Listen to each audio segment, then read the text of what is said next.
We're live, okay? Want to say something? You can say something because, but they should now be refreshing the page so it could start. Did you hear anything? Does it tell you that how many people are connected to the stream now? So far, not. Okay.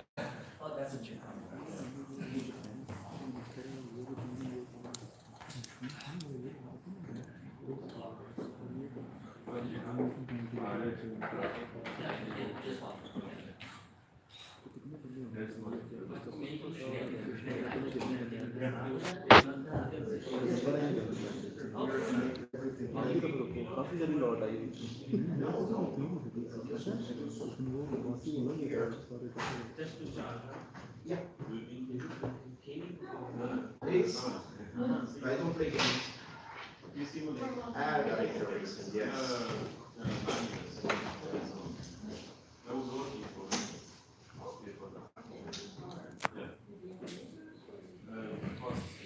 Yeah, Chairman, would I be here or? So to start with, I'm there. I would prefer if you sit there. Okay. But when he has finished with the presentation, sure. So you want to come down here. Okay. And you may either sit both of you here, or you may stand up. It's your choice. And the important thing is for both of you to speak loudly, clearly, so everyone in the room can hear everything. If it gets, if it's not enough sound, I will tell you. You also have microphones here. If you I think it's possible to turn them on. There seems to be a problem. Maybe one of these is working. Maybe. But we can see. Maybe you don't need it. So if you just speak up loudly, everyone will hear.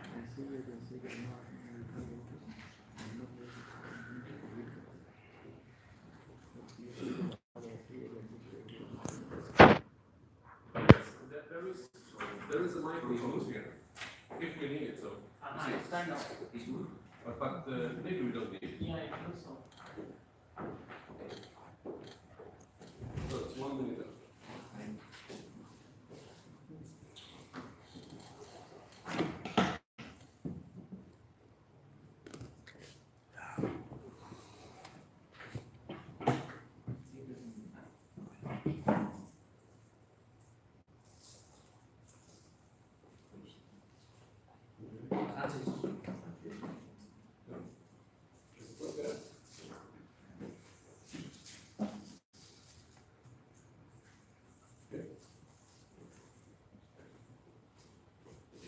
I would like to wish you very welcome to a most interesting afternoon here at KTH.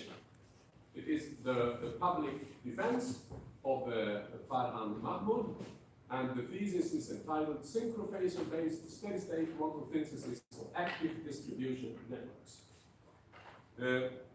My name is Hans Peter Neer. I'm professor of power electronics here at KTH, and I will try to guide you through this public defense. But before we start, I would like to introduce a few people. First, of course, we have the candidate, the respondent, Farhan Mahmoud, and his supervisor is docent Luigi Manfretti, who is available via Skype. Okay? But we also have here today a faculty opponent. That's the bad guy, who will ask some tough questions and highlight the strengths and weaknesses of the thesis. And our faculty opponent today is Dr. Francisco González Longat from Loughborough University, Great Britain. Very welcome. We also have a grading committee consisting of 3 persons. And the first one is Associate Professor Shi-Wei Wu from Technical University of Denmark, Kongens Lyngby in Denmark. Welcome. Thank you. The second member of this committee is Associate Professor Ali Rizi Sami at the Washington State University, Pullman, United States. Very welcome. And finally, we have docent Cecilia Bokström from Uppsala University. Welcome. So, before we start now, we'll tell you a little bit about the procedure. To start with, the respondent will present his thesis. And maybe now, before you present, is there anything you would like to say or to highlight any things you may have noticed that is wrong in the thesis before you start? Then there might be very small typos or this kind of thing, but not a major. Very good. After the respondent has presented his thesis, it's time for the faculty opponent to step forward and ask his questions about the thesis. And there is no time limit for this, so we'll take your time. When this is finished, you will notify us, and then it's time for the committee here to ask their questions. And you could take it in whatever order you want. My suggestion is that any one of you starts, and then go to the next, and then to the next, and when your questions are finished, and then after that, there is a possibility for the audience to ask questions also. When this is done, the public defense itself is over. And the committee will then step back to possibly that room or another room at the department and have a meeting where the committee decides whether the candidate passes or fails. The result of this meeting will be announced by the chairman of the committee at the department. So after the public defense, the visitors here may follow people from the department to the place where the announcement will be made. Okay, that's about the procedure. So now it's time to start. The floor is yours. Thank you. Hello everyone. So welcome to my presentation of my PhD dissertation. Before starting my presentation, I would like to thank all of you for coming, all of my friends and colleagues, and my opponent and committee members, and also the chair of the session. And we also welcome my main supervisor, Luigi Belfatti, and one of our colleagues, Hussein. He will be joining soon. So let's start. So the title of my presentation is Synchrophysical-based steady-state model synthesis of active distribution network. So starting with the outline of my thesis, the outline of my presentation. So after giving you some context of my research, I will talk about the background and motivation behind the work. Then I will give you some what were the main challenges behind this thesis. In context of the challenges, I'm going to talk about the main contribution of this work. After explaining you the detail of the implementation, I will talk about the experimental setup that was used for evaluating the performance of my developed work, and then some results and conclusion accordingly. So starting with the research context.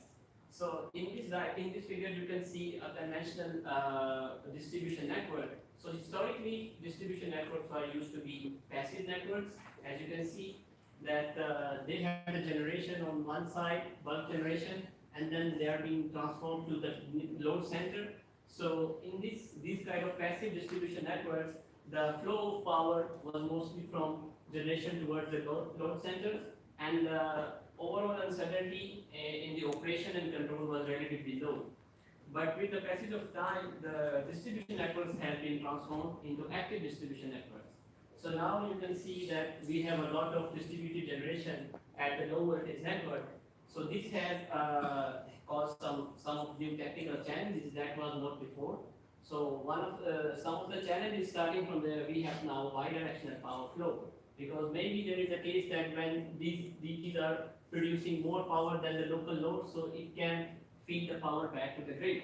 So Then, because of having some PV panels and wind power, this kind of generation, we get some kind of problem of voltage rise, especially on the feeder where PVs are installed. And then we have, because of the single phase PVs, we also get the challenge of having voltage imbalances. So, in order to tackle these challenges, the need of monitoring the new type of active grids has been changed. So now, as we know that 90% of the customer interruptions originate from the distribution network, and there is a frequent violation of operation constraints because of active nature of the grid. And because of that, the operational interaction between transmission system operator and distribution system operator needs to be improved. So currently they are not up to the mark. So this can be one of the some of the reasons that why we should have a better monitoring. But the question is that how a better interaction between TSO and DSO could help here. So if they have a better interaction, so TSO can have a better situational awareness on their connected distribution grids, and having a better interaction will reduce the congestion in the overall power network, and then they can manage their resources well. So because to meet these challenges, so we need to have real-time situational awareness of distribution grid. So one way of doing is that to having the accurate steady-state equivalent model of distribution network can help in doing so. So the question is how can the model help? So model of the grid can help to calculate certain technical characteristics in real time. For example, in the case of voltage stability assessment, in order to get some information about the operational margin of the system, we can get help from the model of the system. And in order to get some information about the system loading, it can also help. But now the question is that in order to get the real-time model of the distribution network, is the current existing monitoring technology is ready to give us enough information needed to do that? So in order to do that, let me give you a quick review of what are the current available monitoring options we have. So this is the metric that we will evaluate on. So starting with the first option, we have the smart meter and distribution networks, but all of us know that the smart meters are comparatively slow. They, in terms of resolution, they measure every 15 minutes or so, and they only measure the energy. And in terms of scope, they are also limited because they don't measure directly our variable of interest because they don't measure voltage most of the time. And then the second option we have is SCADA system, like supervisory control and data acquisition, that can help to have a better monitoring of the grid. But the problem with the SCADA is that in terms of time frame, it operates from several seconds to some minutes. And SCADA also has a limitation in terms of that generally they're not directly measuring some of the variable of interest, and also they are generally not time synchronized. So because of this reason, PMU, phasor measurement unit, turns out to be one of the promising alternatives that we can use to have a real-time steady-state model of the distribution network. So let's see what is the PMU. So PMU is a device that provides the estimate of synchrophasors, frequency, rate of change of frequency, of the input voltage and current waveform based on a common UTC time reference. So the question is that what is the advantage of using PMU here? So again, evaluating the same metrics but what we had before. So first of all, PMU gives us the higher reporting rate. So the reporting rate of PMU can go as high as 120 frames per second. And this gives us enough detail about the distribution network that we didn't have before. Secondly, PMU gives us the phase angle information that was not being given from the other two options that we had. So the question is how the phase angle information can help. So phase angle information can help to calculate the impedances in the network, and also it helps to calculate the bidirectional power flow in the distribution network. Thirdly, PMU measurements are time synchronized. So this gives us the facility to evaluate different events at the same time, and it helps us to increase the overall coordination in the power network. So because of this, I'm sorry. I'm sorry about it. So because of this advantage, in this thesis, we have used PMU measurement to and we exploit it in order to be used for steady-state model synthesis of active distribution network. So let me give you what are the current challenges in doing steady-state model synthesis. So when we use PMU measurement, the first challenge that we are getting is related to PMU data processing. So what are the exact challenges we have? So PMU measurement often contain noise, and sometimes because of some discrete event, we get the outline in PMU measurement, and sometimes we get the missing data. So we need to process this bad data before feeding into a target application. The next problem we have is that sometimes PMU measurement contain unwanted signal component that might not be required for particular kind of application. For example, this thesis talk about the steady-state application. So the presence of dynamic component in PMU measurement might not be required for a steady-state application. Therefore, they need to be processed before feeding into the application. The other big challenge we have is related to distribution network modeling and synthesis. So currently there are some serious issues associated with the distribution network modeling. First of all, we know that we don't have enough network observability at the distribution network, and the current model synthesis method that most of the TSOs are using, they take the wrong assumption that they consider the whole distribution network as a pure load. So this assumption is not correct, because with the increase of distributed generation at the low voltage network, now they cannot consider the whole distribution network as a pure load. And then the model currently that they have, the models are outdated. So they are not updated frequently, like they are updating once or twice a year. So because of this reason, we need to have a better method that can give us more detail about the modeling, and that's why in this case we develop a method that can synthesize the distribution network model in real time.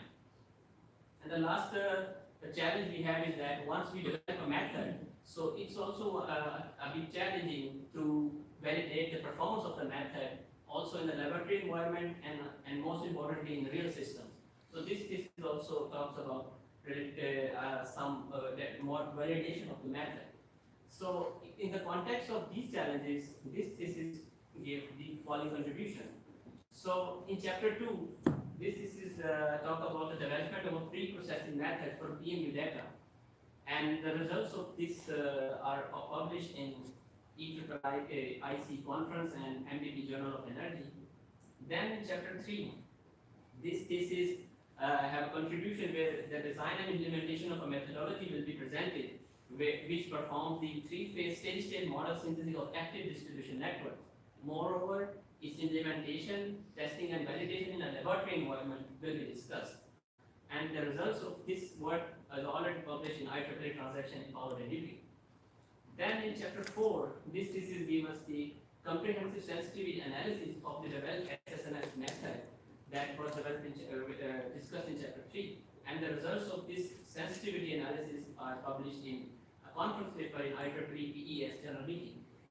And finally, this thesis talked about the experimental validation of the developed SSNS method, and the results of this validation was published in IEEE Access. So now I will go one by one to each contribution that I have listed in the previous slide. So starting with the first contribution, PMU data processing. So the question is that what is the challenge we have here? The challenge is that how to pre-process PMU data appropriately before feeding it to a target application. More precisely, you can see the diagram on the right hand side of the slide. Here you can see that in case of tap changer operation like discrete event, sometimes we get this outline PMU measurement, and then sometimes we get the missing data. By the way, this is the PMU measurement, voltage measurement from one of our lab. And as you can see, sometimes most of the time we have the measurement noise.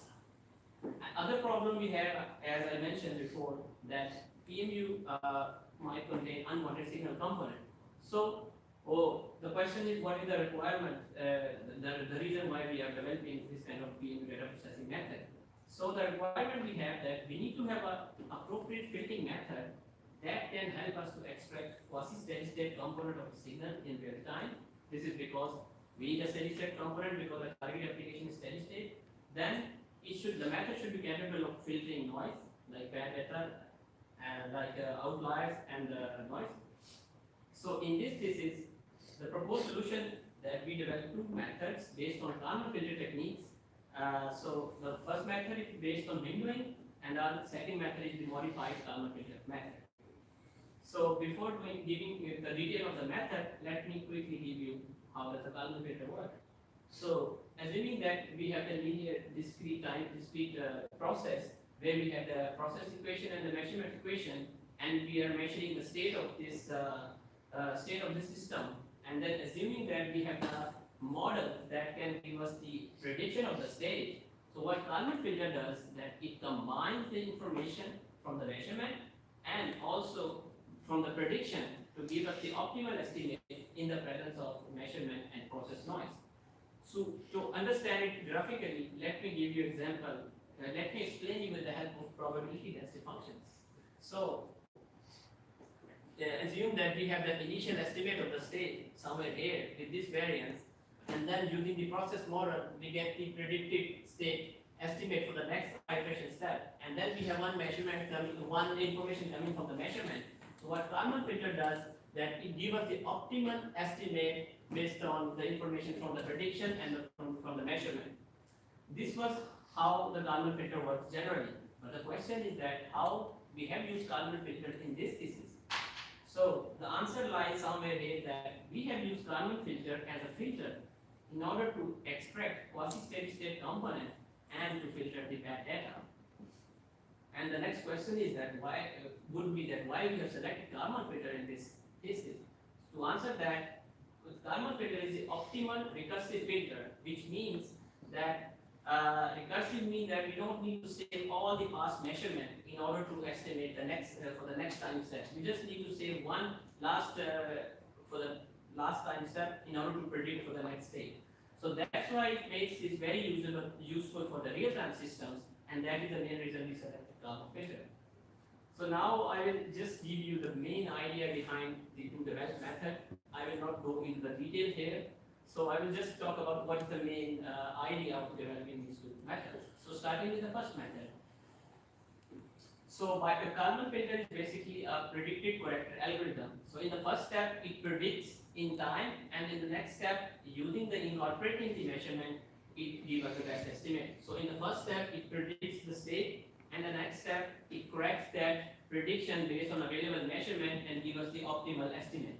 So what we have done in this is like, because our aim was to extract the steady state, so all the dynamic component in the PMU measurement, like oscillation and noise, are considered as a noise for this method. And the main idea is that we update the value of measurement noise covariance and using the rolling windows, first by starting calculating the residue and then updating the value of measurement noise covariance R accordingly and updating it for for each time stamp. In this way, we could be able to filter out the oscillation and extract the steady state. In method 2, but let me give you a drawback of this, that this method involves data windowing. So we need to develop, that's why we developed method 2, which is modified Kalman filter. So the main idea behind this method is that the process covariance matrix Q or the measurement covariance matrix R will be updated depending upon if the method finds that the problem is originating from the process, so it will update Q to treat the unmodeled process noise. But if the algorithm decides the problem is in measurement, so it will update R. So giving you very briefly how does the algorithm work. So algorithm starts with the prediction step and it calculates normalized innovation and compares it with this predetermined user value tau Q. So if it's less than this, then it means there's no need to inflate either R or Q. But if it's greater than this value, then it assumes that the problem is starting from the process. So that's why it updates the value of Q by inflating. So in order to check if this assumption is correct, it needs to calculate normalized residue. And then if it's less than this value, and it goes to the next correction step, it means the assumption was right. But if it is not, then it means that the assumption of inflating Q was wrong. So it deflate Q and inflate R. So that's the main idea. But let me give you now the visual explanation that how exactly we are extracting the steady state from the PMU measurement. So here in this graph you can see this is how both of the method performs with the voltage magnitude signal. As you can see here, the black line, this is the raw PMU data. And you can see that the raw PMU data have this outlier, and then it has this small oscillation, and then there's another outlier. So we need to filter, as you can see that for both of the methods, we could be able to filter out these outliers and oscillations accurately. So let me explain how. So when we have these outliers in the PMU measurement, the value of residue becomes really high, and the value of R, which is the measurement covariance matrix, becomes really high for these data samples. And as a general rule, if R reaches infinity, so Kalman filter trusts less and less on the measurement for those data samples and trusts more on the prediction. That's why these outliers and noise can be easily filtered out. And you can see that this filtered out these outliers, and also same is true for this dynamic component of the signal. So, and this graph shows that even when there is no change in the power network, the Kalman filter reduce the noise of the measurement, increasing the certainty and reliability of the PMU measurement. Here on this side, you can see the response of the performance of the Kalman filter for the case of voltage angle signal. And we can see that also for the voltage angle, we could able to filter out the noise and the dynamic component. So after the development of this data processing method, the next step was the development of the main method, which is the main contribution of this thesis, which is the steady state model synthesis method. So the question is, what is the challenge here? The challenge was that how to synthesize equivalent models of active distribution network in real time. So to understand this, let me give you some current challenges with the modeling process in the distribution network. So as I explained before, that distribution network do not have the updated models. So we need to have a better model that can be updated more frequently, and the model should be more accurate than what we had before. So the question is that what are the current, why we need the reduced equivalent model? This is because distribution network is because of the computation issue, we cannot simulate the detailed models. So that, and also we don't have in reality a detailed model of the distribution network. That's why we need to have a method that can give us the reduced model, so that we can use those models that can be easily generated using PMU measurement. So there are currently some current model synthesis method available in the literature, but those methods use some assumptions that are not true, because I told you one of the examples that they take whole distribution network as a pure load, and this assumption is not true. And also they produce some part of the distribution network. They try to produce some part of the distribution network equivalence, but they could not able to produce the equivalent of the whole network. So because of these challenges in this thesis,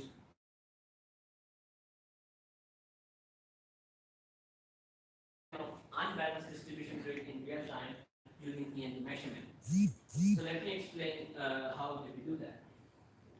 So assuming that PMU measurement are available here and here, like assuming that it's available at any two buses in the distribution network, and they measure three-phase voltage and current phases. So a three-phase steady-state equivalent model can be synthesized for the portion of the network located between these two PMU. So for the two PM, let me give you one example from the two PMU case.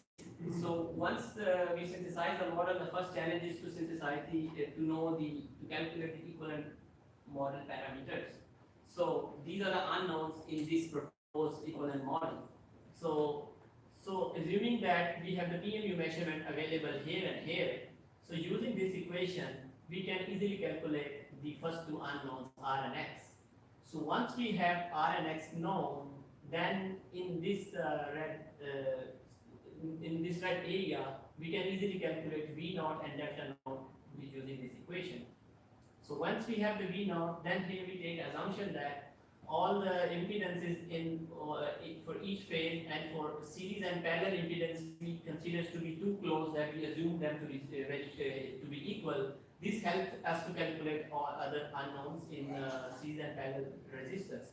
And in this way, using this equation, finally, we can calculate the last two unknowns E and delta. So now the thing is that this was the example for the two PMU case. What about the case if we have more number of PMUs in the distribution network? So this is an example which shows that if there is an additional branch in the distribution network, so this equivalent model will be updated accordingly with having an extra branch of R and X. And in this way, when adding a new branch in the network, then all the parameters will be calculated again. And this approach can go up to n number of PMU, and same is true for the equivalent model. So what are the advantages of this method? The first advantage is that this approach is generic, that we can apply to any feeder configuration. Second, this approach will be able to produce unbalanced network model that are very required for the unbalanced distribution network. And third is that the method is quite adaptable. So as soon as we have any changes in the operating point of the system, the parameter of the reduced model update them in real time. So there are quite many limitations for the method. So one of them that I can think of here is that for a mesh network, so by adding a new branch, we need to place one new mesh PMU in order to calculate the equivalent for the new branch. So that's one of the limitations I can think of.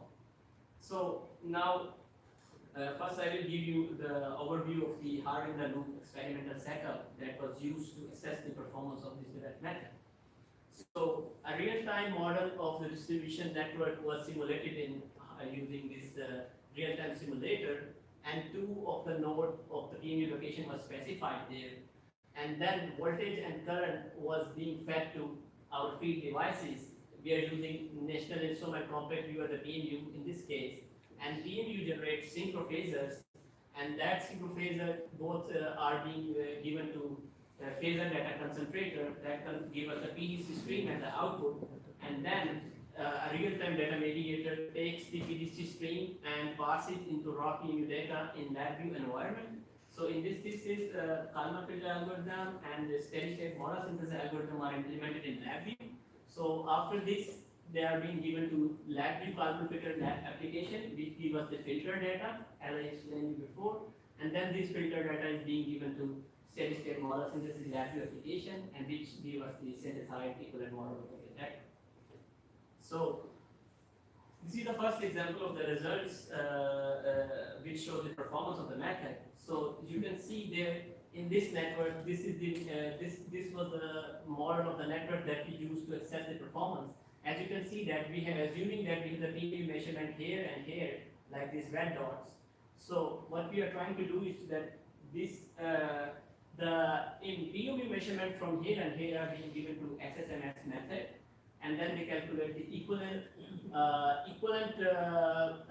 Before that, we have two events in the network. So event one, where we have the disconnection of this feeder at time equal to 40, and then we have event two, where we have a disconnection of waveform at time equal to 70. So this part of the network between the two PMU will be replaced with the equivalent model of the output of the SSMS method. So this is how the SSMS method gave us the estimation of the equivalent model, equivalent parameters. So as you can see, with any change in the two events, the equivalent model parameters are updated in real time, and they're quite adaptable to any change. And this is the comparison of how the output of the equivalent model have reproduced the two phases. So in this diagram, I'm showing you voltage and current magnitude magnitude and their angles, and this is for the PMU2. As you can see that from the both graphs that SSMS application quite accurately reproduce the two phases. One thing to be noticed that we have the sinusoidal oscillation in the output. That is because we have ourselves being given a sinusoidal variation in the load models that we have been using inside a power network. So we have calculated the mean errors for both of the cases, and the maximum error value for the voltage and current magnitude and angle are as follows. So as you can see that the errors are not that big. So after the development of SSMS method, the next step was to characterize the performance of this SSMS method.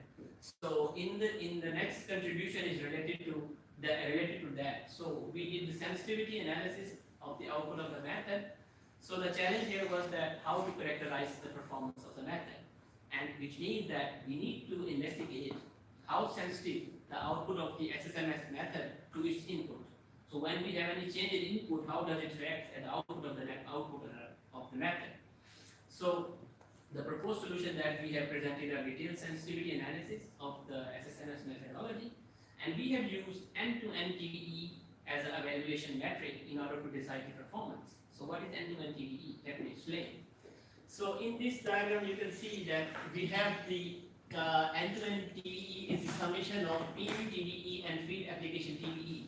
The question is that what is PMU TDE and the field application TDE? So the PMU TDE is actually a difference between the true phasor in the simulation and the phasor generated by our PMU device in our laboratory setup. So this difference that we have getting here can be due to the phase angle inaccuracies of our instrumentation channel, and then can be due to the improper time synchronous in sources.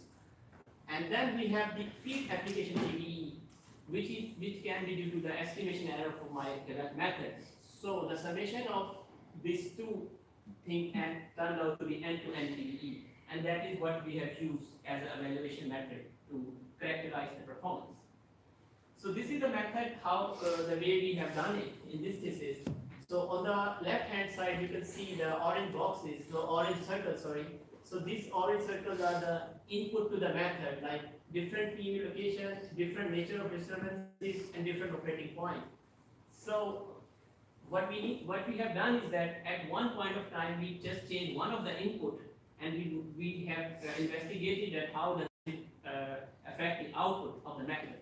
So for the comparison purposes, the actual grid model is simulated, and then SSMS method created the estimated parameter of the equivalent model, and then we have put those parameters to another equivalent model, and then both output of voltage and current phasor of both real model and a model that's based on our output of SSMS were compared in order to calculate end-to-end TDE.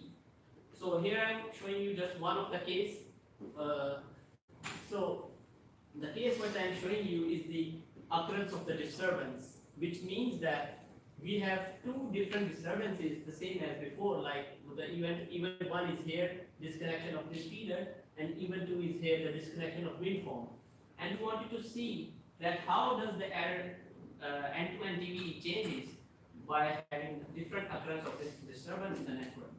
So similar way, the part of the network was replaced with the equivalent model, and then we have, and especially just to show you here is that here now we have three different sections of the simulation.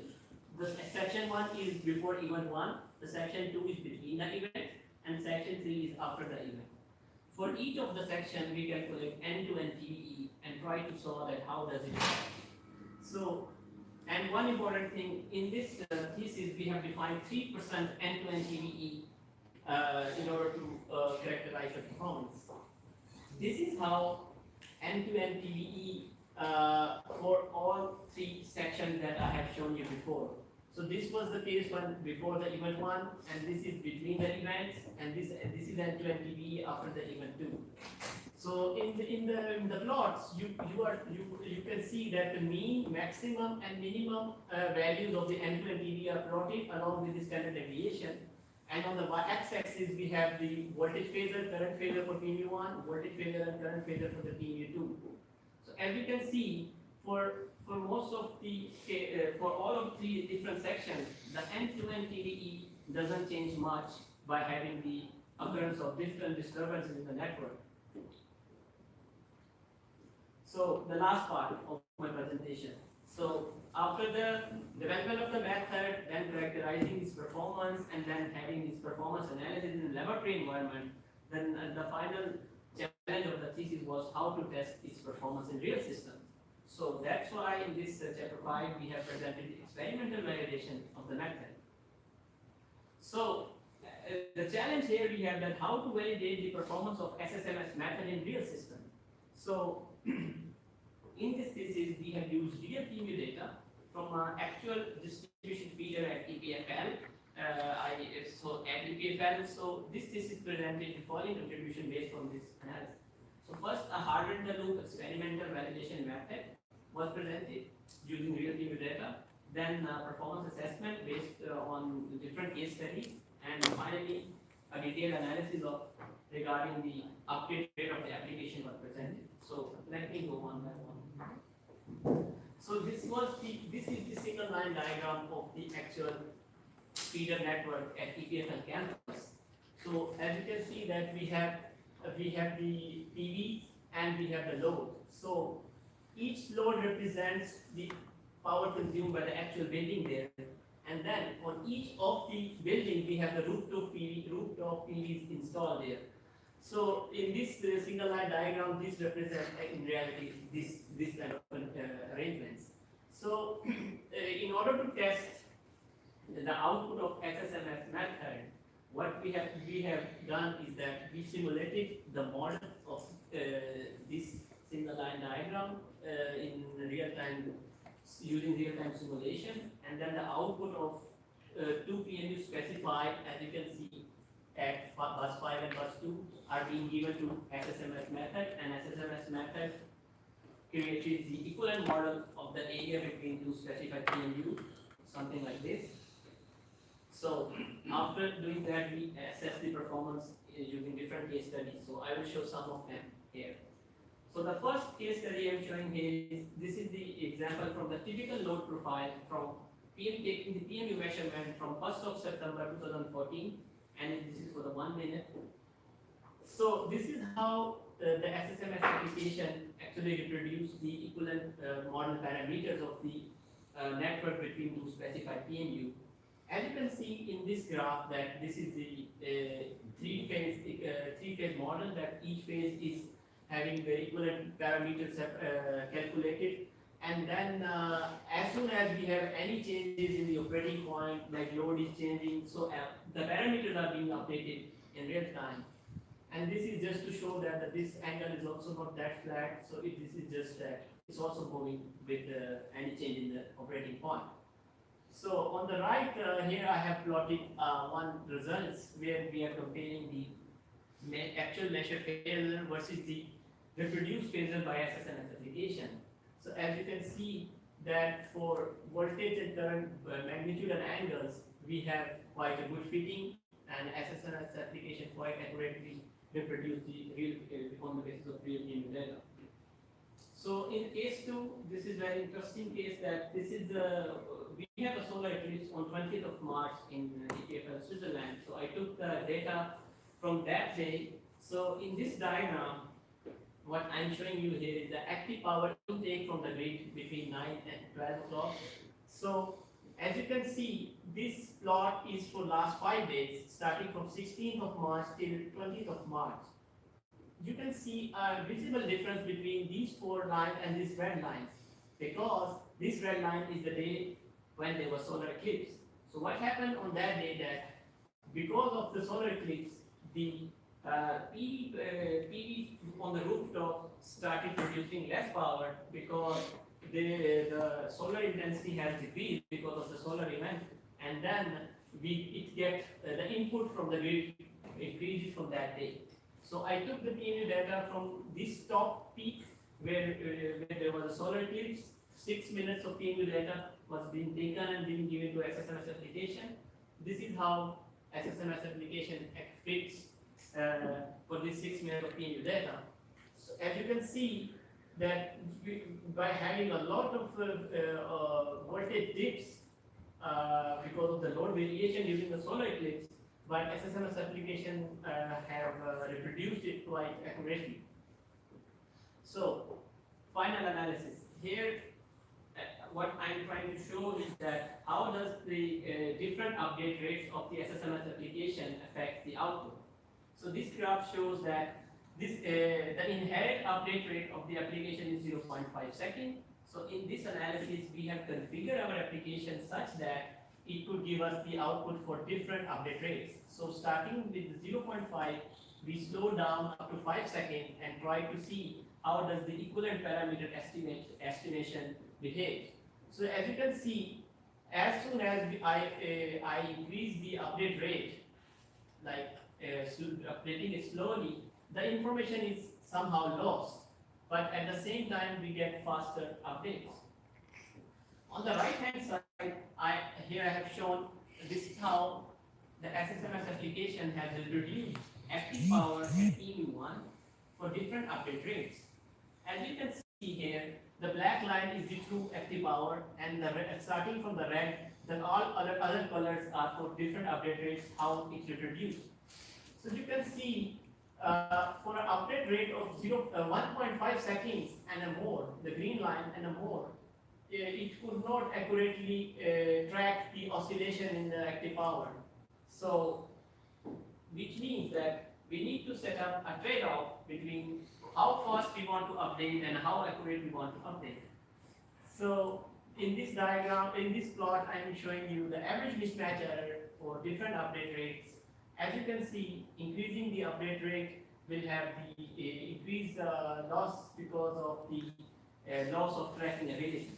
So, conclusions.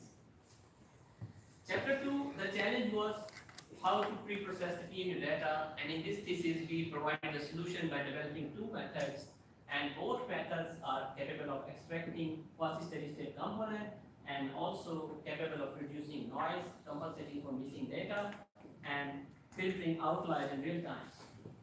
And because method 2 doesn't have any data windowing, that's why we have concluded that it's more suitable for the real-time system.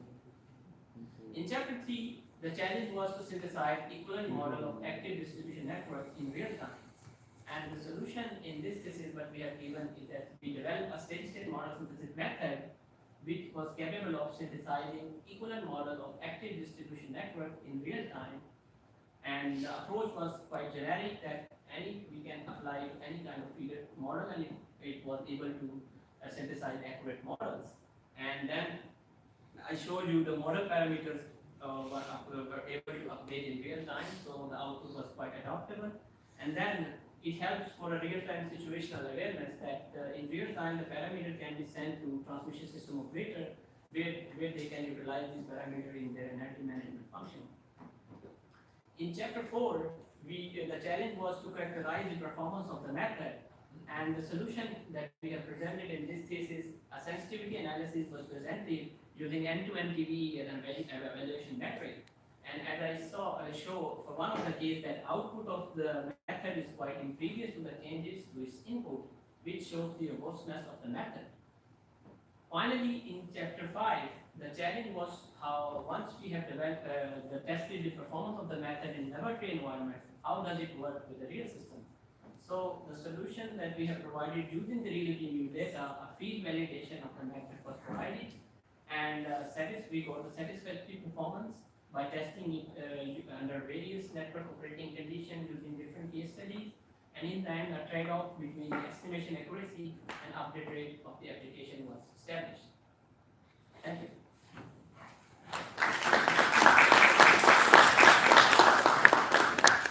Thank you very much for the presentation. It's now time for our faculty opponent, Dr. Francisco Gonzalez Longa, to step forward and start to ask questions and discuss with this moment. Yes, one. HDMI. Yes, I think. We can try it. Hopefully, yes.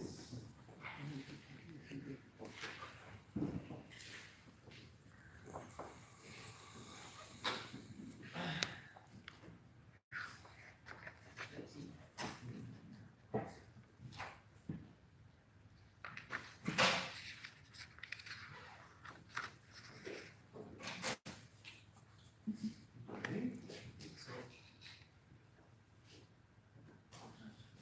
Yes.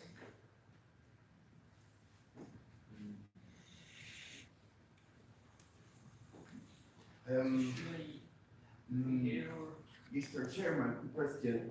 Maybe I ask the student to sit nearby me because I have a short presentation at the Of very course, beginning. no problem. And then I will start with questions, okay? Very nice. Okay, please have a seat.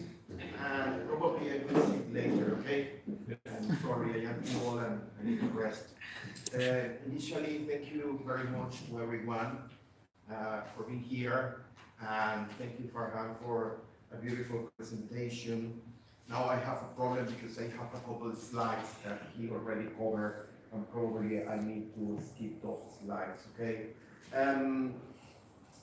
Well, I was preparing the presentation and I used to include few slides for marketing, you know, show my research team, university and so on. And last night I realized that I was over the time and I decided to skip that thing, okay? For that reason, if you need to know more about myself, well, you can go to the university website or the research group and that's all, okay? When I received this thesis, the first question was, is this something that is really new? And well, in England we have the idea of indicators and look about numbers and see the statistics. I identified three keywords over there. Yes, the first one is related with BMU, the second one is data model synthesis, and the third one is active distribution network. And as you can see over there is the number of publication in each keyword. And the good one is active distribution network. It's very active in recent time. We can say that probably in the previous 5 years, the topic has been hot. And well, the good news here is the topic is quite relevant. And also, when I try to find something related with the three keywords together, I found a publication of this gentleman here. And for that reason, I can say, okay, we are doing a proper job. I can start to grade the PhD test, okay? I will present here a short agenda, okay? I will try to do my best to keep the time. There are several aspects over there. I will start with the classic power network. I use the name dummy power system, and I will tell you what is the reason. Then, Farhan liked the name active distribution network. I prefer smarter network, but it's not relevant here. Then, some technical challenge, remarks, takeaway, summary, and then there is just a very quick interactive review to see the topics and what is the comparison between what he's doing and what is the state of the art in the topic, okay? From there, I am afraid that I will ask you to stand up and there's the talk will start, okay? Finally, there is a couple of situations over there. I need to criticize something the publications, okay, numbers.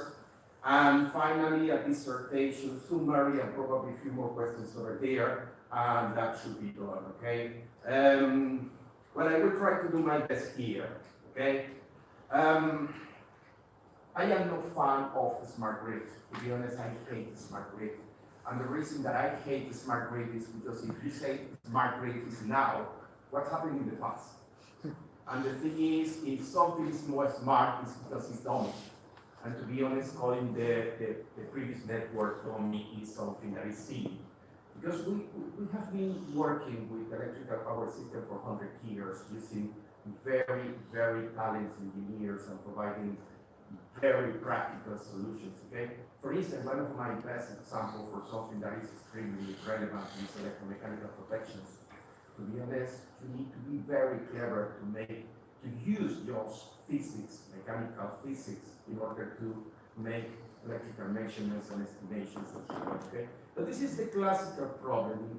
In power system, we have transmission system that we have very full observability, controllability, we have a lot of money over there, measurements and everything. And we have the other side that probably is deprived, and that is the distribution system, lack of observability, that is one of the problems. We are starting to install more measurements over there. And the second one is the controllability, okay? A few years ago, somebody created a phrase, smart grid. I prefer to call it smarter grid because it's, let's say, more intelligent than the previous version.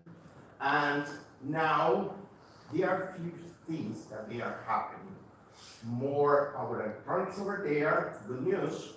There are more controllability on the devices, yes, but we have the possibility of using real-time measurements to make the job better, okay? That is the reason that I call this smarter grid, okay? One interesting thing is, do need we to define boundaries between transmission and distribution? I don't believe that is realistic. I mean, boundaries should disappear, transmission should be integrated with transmission. And probably planning also must change. But that is another discussion that I don't want to do here, okay? If you would like to read more about my criticizing about smart grid, go to my book, my most recent book, chapter 1, is the only place that allowed me to show my criticism about smart grids, okay? There are few challenges, okay? Distribution system, we have low voltage, we have medium voltage, and then we have transmission, okay? Low voltage, well, there are several aspects. He talked about problems about voltage regulations. It's not only going down, but also going up. One important problem is related to power quality, and especially for me, imbalance. For me, imbalance is a very key point for low voltage distribution, okay? And in medium voltage, we have another kind of issues, land information, microgrids, and so on. And I will not go in details here because that is not extremely relevant. We are trying to find solution for this, okay? Interesting thing here is there are several things to take away.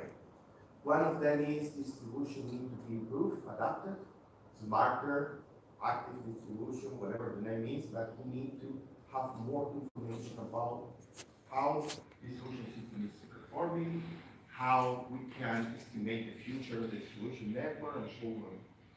Second aspect to take away here is, well, we need to integrate DSO and DSO. That is a reality in England. We are exploring using DG for Black Start. We are exploring using DG for auxiliary services. We are key point on that, okay? Interesting thing, there are a lot to do on research in this area. Good news, this gentleman here, I took the photo from Facebook, sorry, and he's doing something on this area, okay? Finally, key points that we need to migrate from the classical power system to the, let's say, actual power system. First, balanced network. Second, we need to move for more real-time or near real-time. Third, we need to improve probabilistic. I mean, there are so many things to do over there. Cost simulation, power in the low power, all of those things. And also, we are interested a lot about the integration of other forms of energy. For instance, in England, we use a lot of natural gas for heating and transition moving from electricity to natural gas or vice versa is another thing. They are combinated systems. I mean, this is another thing that we need to think about, okay? Well, this thesis, I told you there are three main keywords. Identify over there 6 chapters. I will go across 5 of them. I will not go across the conclusions. And you can see, as he presented, the first part is the processing the data, creating model, sensitivity analysis, and finally the experimental validation, okay? And what's happening here? This is the literature review. I will not bore you with that. I believe we need to go for the proper questions, okay? let me move here, jump this, jump this, jump this. And what are the main contributions that I personally believe are here in this PhD thesis? Chapter number 1, well, this gentleman proposed two different Kalman filter systems for filtering the signals. One of them looked better than the other. We will discuss more in a few minutes. Then the steady-state model. Yes, I agree, there is contribution over there. Something that we need to discuss is more about the unbalanced system conditions, about mutual couplings, discussions about shunt compensations and other stuff, okay? Sensitivity analysis, everything looked right over there. Experimental validation, everything looked right over there. Only a few comments that we can add to improve the test, okay? I am sorry, sometimes I use this kind of parental advice because this job is not probably the most easy. I mean, I would like that you be careful that I am trying to make questions in order to see his ability about the research topic, okay? Don't take that personally, please feel okay. Don't stand up at the moment. I will make two types of questions, okay? You can see the colors over there, fundamental questions related with the document that he has over there, and also some supplementary questions because also you will get a PhD degree, you pass of course, but the PhD degree is not just going deep in a very small hole, it's also trying to have a better understanding about other things. I will ask you, please try to be as clear as you can.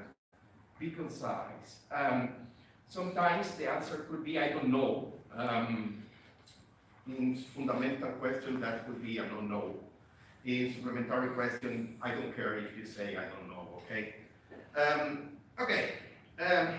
Chapter number 1.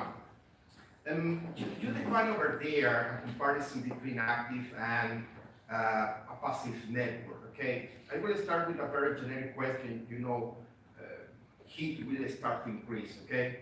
And as a consequence, could you please tell me more about the complexity related with power converter interface generation, active and inactive diffusion? And there is a type over there, sorry. Okay. Yeah. Thank you for your presentation. Yeah, so you have asked about what is the complexity that we get by having power electronics type interface generation. So you mean that, for example, PV generation that are mostly related with converters instead of renewables. So of course, by having the more power electronics generation, we will have the overall complexity definitely will increase. For example, you know, for power electronics, we have the switching. So for the switching, we will have increased harmonic content in the network. And then, especially with the unbalances, it will affect, for example, if there will be voltage imbalances, then our electronic converter will have having more challenges.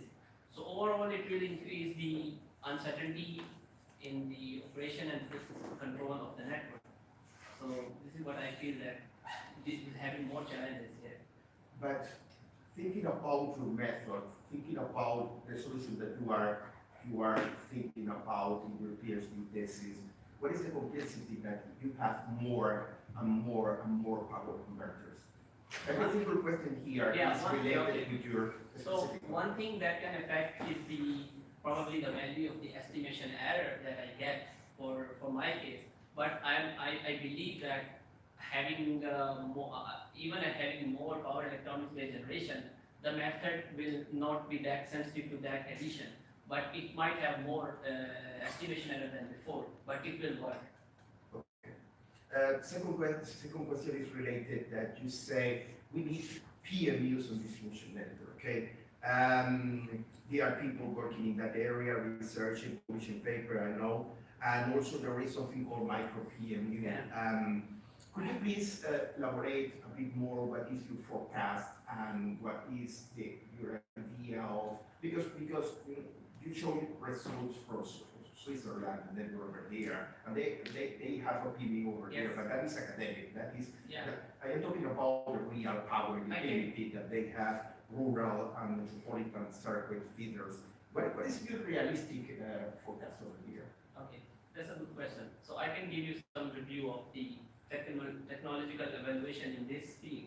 So in order to answer this question, first we have to see what we have currently, the PMU at the transmission network, and then they're talking about micro PMU. So that's talking about the PMU at distribution network.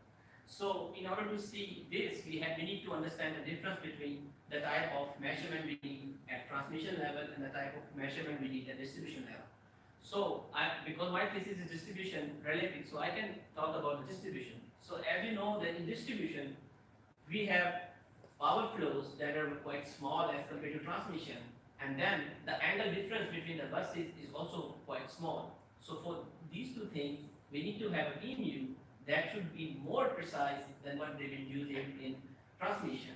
So that is why they developed micro PMU, which can measure the angle deviation as small as 0.001 degrees. So that is the one thing, and then now they're talking about different alternative sources for the time synchronization because they need to have more precise time synchronization with the distribution PMU. So because when we talk about evaluation, so here we need to see that how practical this is. For example, for the distribution network. So one thing is the cost. So definitely cost is an issue. So I was reading their paper and they were talking about $3,500 for one PMU that they developed. Then I'm talking about PSL lab that they developed this. So for the the distribution is geographically not that big as compared to transmission. So one of the bigger factor in the cost is the cost of communication. So that cost might be less than what we have for the transmission because of having the widespread infrastructure. That is one thing. Then PMU cost actually is actually controlled by the labor cost as well. So because this is a smaller network, so by installing just few PMU measurement, we can measure bigger part of the network compared to the transmission. So basically, the main conclusion to this is that for the PMU at distribution, we need to have precise PMU that can measure the angle difference very close. Power flow should be precisely measured and it should be more accurate than transmission. That is the comparison. That means the micro PMU should be expensive than the classical PMU. Yes, of course. And what is your forecast in terms of penetration of that technology in the distribution system? It being realistic. That's a good question. Actually, if you just see the reality right now, I cannot accurately predict, but I can give you some key information that will help us to understand how it will go. For example, right now people started talking about integrating PMU functionality in different already available like devices, like in some of the relays they have this PMU technology. So imagine that if they integrate this technology in other devices at the distribution, then it will be much faster than what we expecting actually. So let's say if they integrate it with something like on transformer or somewhere like anything related to distribution wire, so then it will come much faster than. But of course it will need some time to come into the distribution. But already I know we have at least 10 to 15 pilot projects at different in the whole world that are working on distribution, EPMU distribution. Like EPFL was one of them where I was there. And then this PSL lab, they're also doing it quite a lot of work in this. So they're going to come in a few years. Yeah. Okay. Regarding distribution network modeling issues, again another type of story, and I don't see any direction in your research of considering, for instance, uncertainties. And also, I don't see anything in your research related with reusability of the model. What I say reusability is, first, distribution system will have a stable system.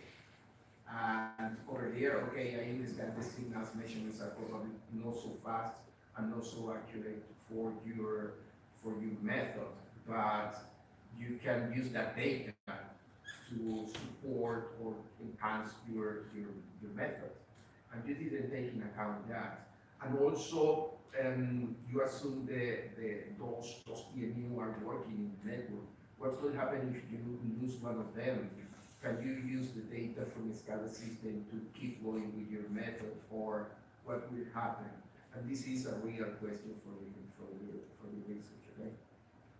So, I mean, I agree that we have not considered this approach, but I know that there are possibility to apply different machine learning techniques by utilizing different data from historic data and then creating the model from the data. But I agree that in my thesis we have not considered this issue, and our approach was more on providing a first method that can synthesize in the measurement. So that's why we have not focused much on the statistical part and using this machine learning thing. But this could be one of the future work of the. Okay.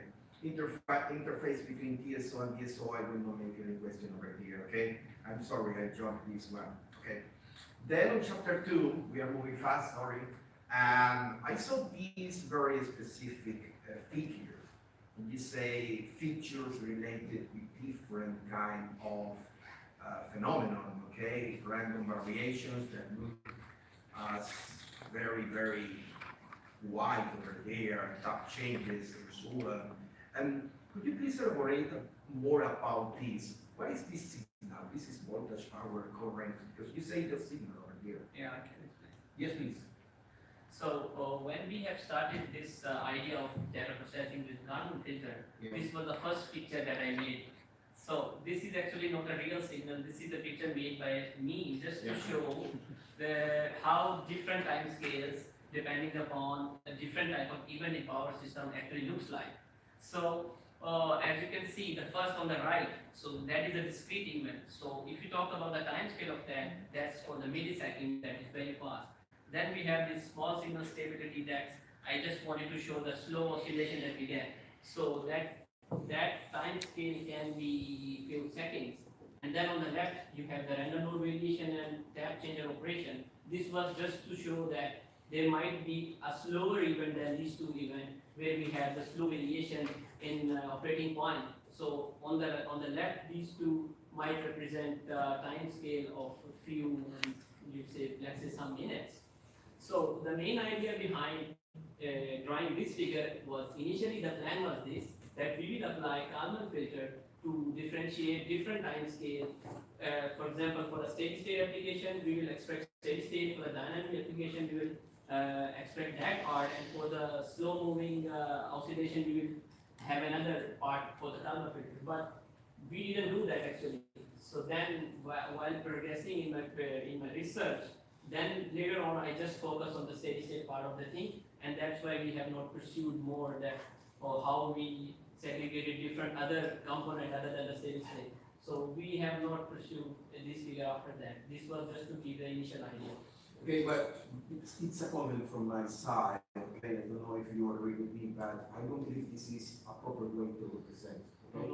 Because for instance, you say over there that is an event fault, okay?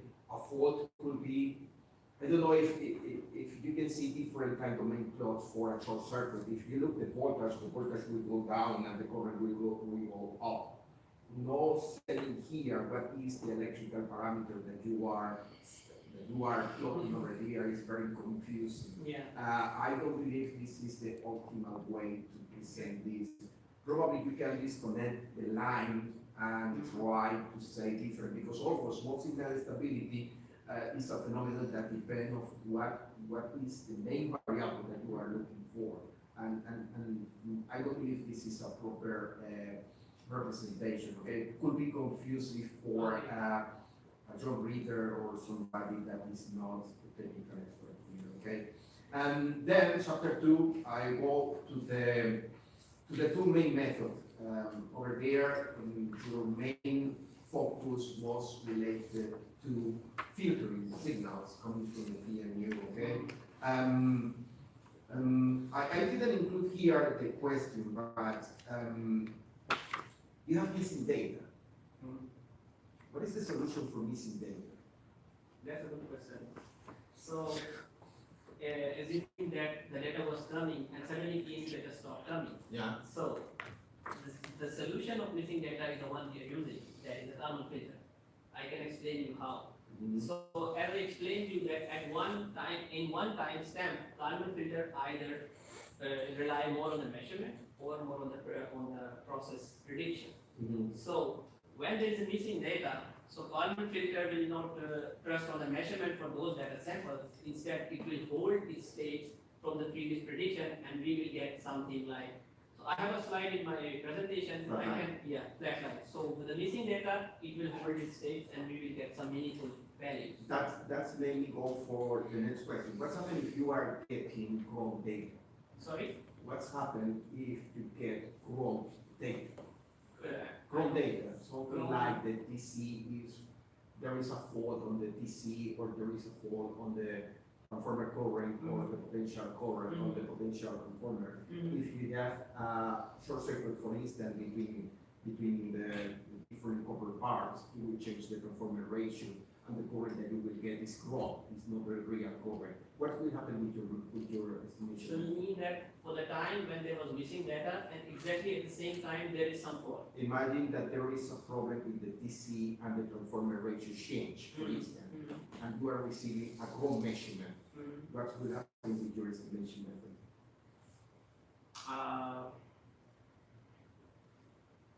For example, if you're just differentiating about the time when there was missing data, let's say now Kalman filter gave us some sort of data, Yeah. and then there's some oscillation and some what you're saying that then more problem in the measurement. So then Kalman filter will act accordingly depending upon different method that we have presented that it will filter because the aim was the way it configured that it will still filter that steady state component of that oscillation and we can get the flat line that we are expecting.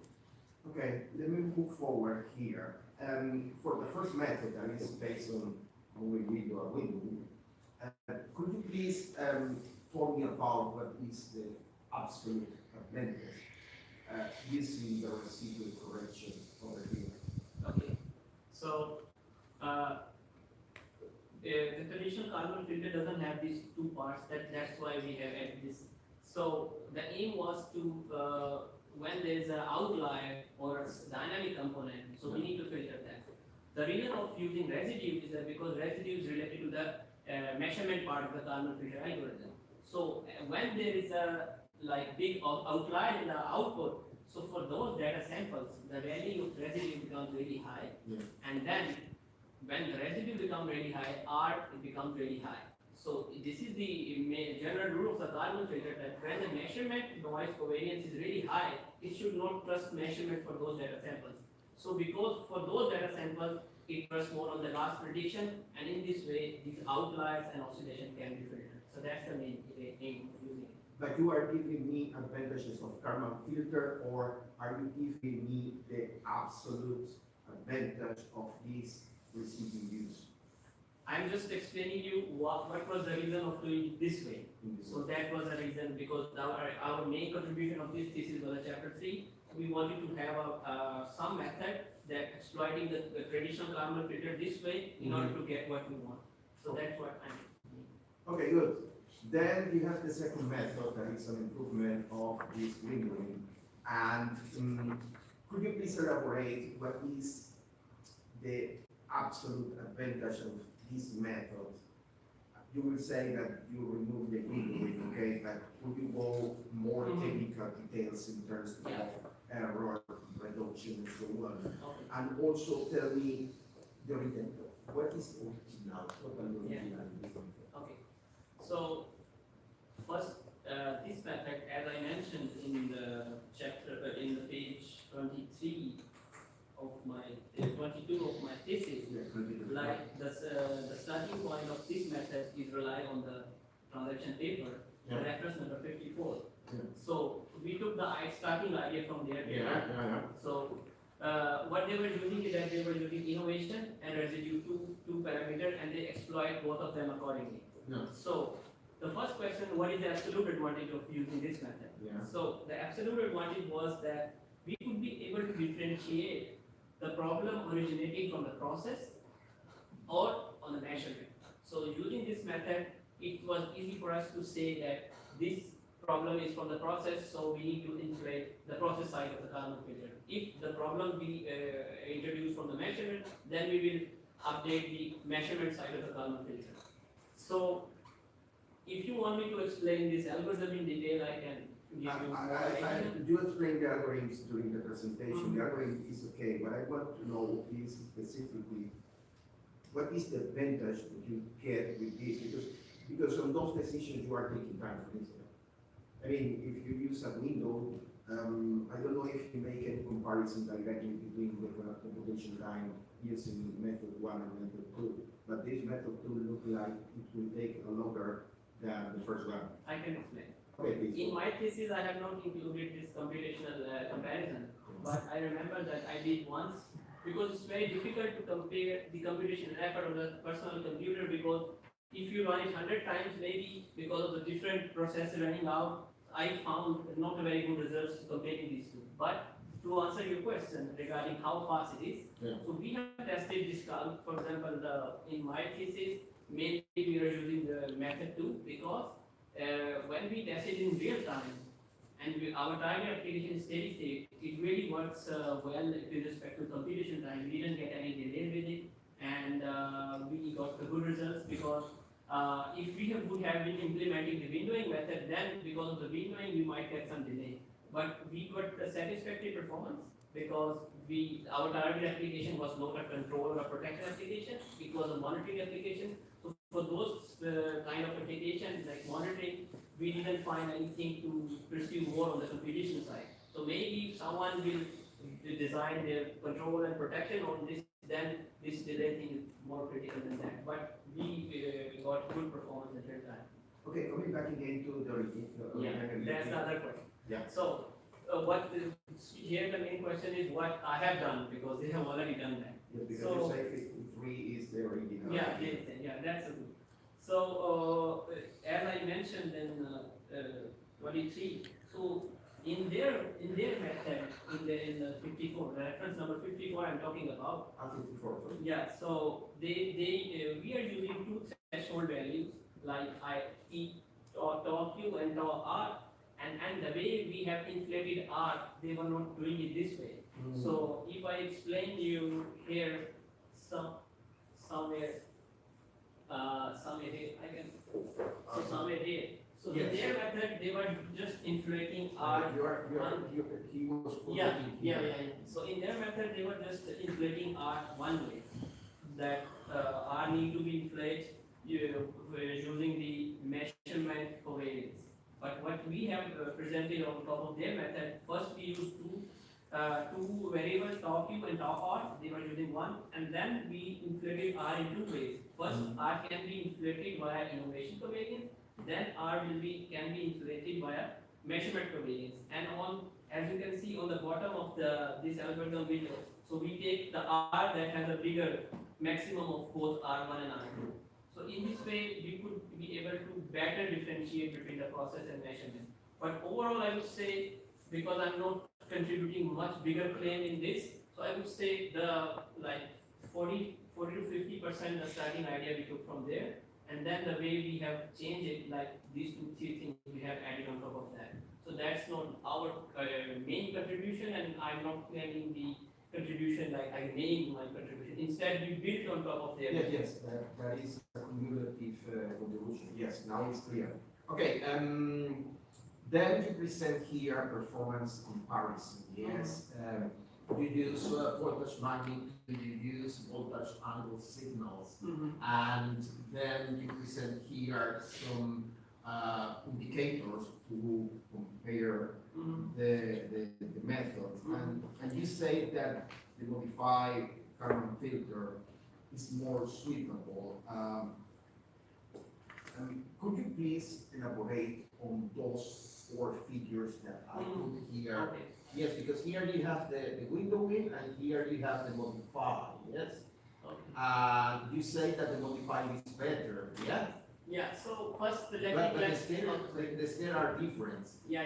Let me explain. Okay, sure. So this statement regarding the modified Kalman filter is more suitable for the real-time application. Mhm. So this first of all, this statement is not related to these figures, the Uh-huh. way I have presented. But first, let me explain Sure, the sure. figures.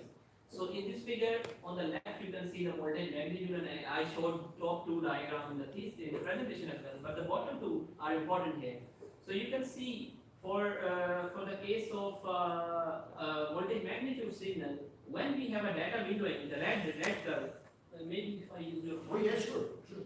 how to This red pointer here, yeah. so, for this case, when we have the data windowing, you can see that it's gradually inflating the value of R, and it's coming back to normal after quite some time. This is because there's a windowing involved and it's rolling windows, like rolling window. So that's the way of inflating R. Then, for the method 2, where we don't have a data windowing, you can see that very quickly it inflates for the time stamp when there is an outlier in the signal, and it will go back to quite a low value because we have now different kind of oscillation and outlier. So this method differentiates between small oscillation and big oscillation well, and that's why I said that somehow it performs better than the other. Then the other part of your question is that how do we access that which is actually better? So there are two ways of doing it. One is the computational time that I didn't include it in the thesis, but the other is that how accurately it extracts the same state for us. In order to do that, I have to point you to go to the page number. I don't have mine here. You know, But you can show me. so I have to point out the analysis that we have performed comparing different for the windowing case and for the. So here what the conclusion that we have made that what you asked that. What's related? It's related to this figure because we have calculated the average value of the signal at the green line, and then the metric that we have evaluated, the one that has lowest value of normalized area will be the better performed. So as you can see, the blue line have the least area and is most closely following this steady state, and that was the statement was about that it's more closely following this steady state. That's why it's performed better than the other. However, coming back to these plots over here, I feel it's an unfair comparison. Why I believe it's an unfair comparison? Yeah, maybe. Yes. If you look over here, this plot, the scale is a lot bigger compared with that one, yeah? Yeah. And I understand that you put that scale because you would like to explore the issue of those peaks related with the spikes in the signal. I totally agree with that, but I cannot see here the details of the comparison in this area that is the transient, that probably is one area that I would like to have more information, okay? Just a quick comment here, I noticed that you use zoom in some signals. I highly suggest that you include some zoom over there that could be the same scale in order that we can see difference better, okay? Okay, thank you very much for this. Let me go for the next one, and probably we are moving for the hot area here. And that is the state model synthesis, okay? I can see your idea using 2PNU and create this equivalent model over here, okay? First, please don't consider this. I just want to focus in this moment in figure 3.1, okay? And I would like to ask you, what's about with the neutral point? It's not there. I cannot see neutral point over there. Are you assuming neutral point has the same potential that the ground? What is happening with the neutral point? I believe you can see over there, there is A, B, C, phase A, B, C. What is happening with the neutral point?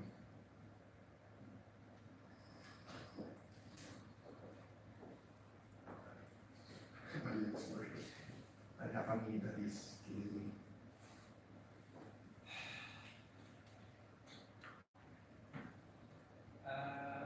Of course, it's not being shown here, Okay.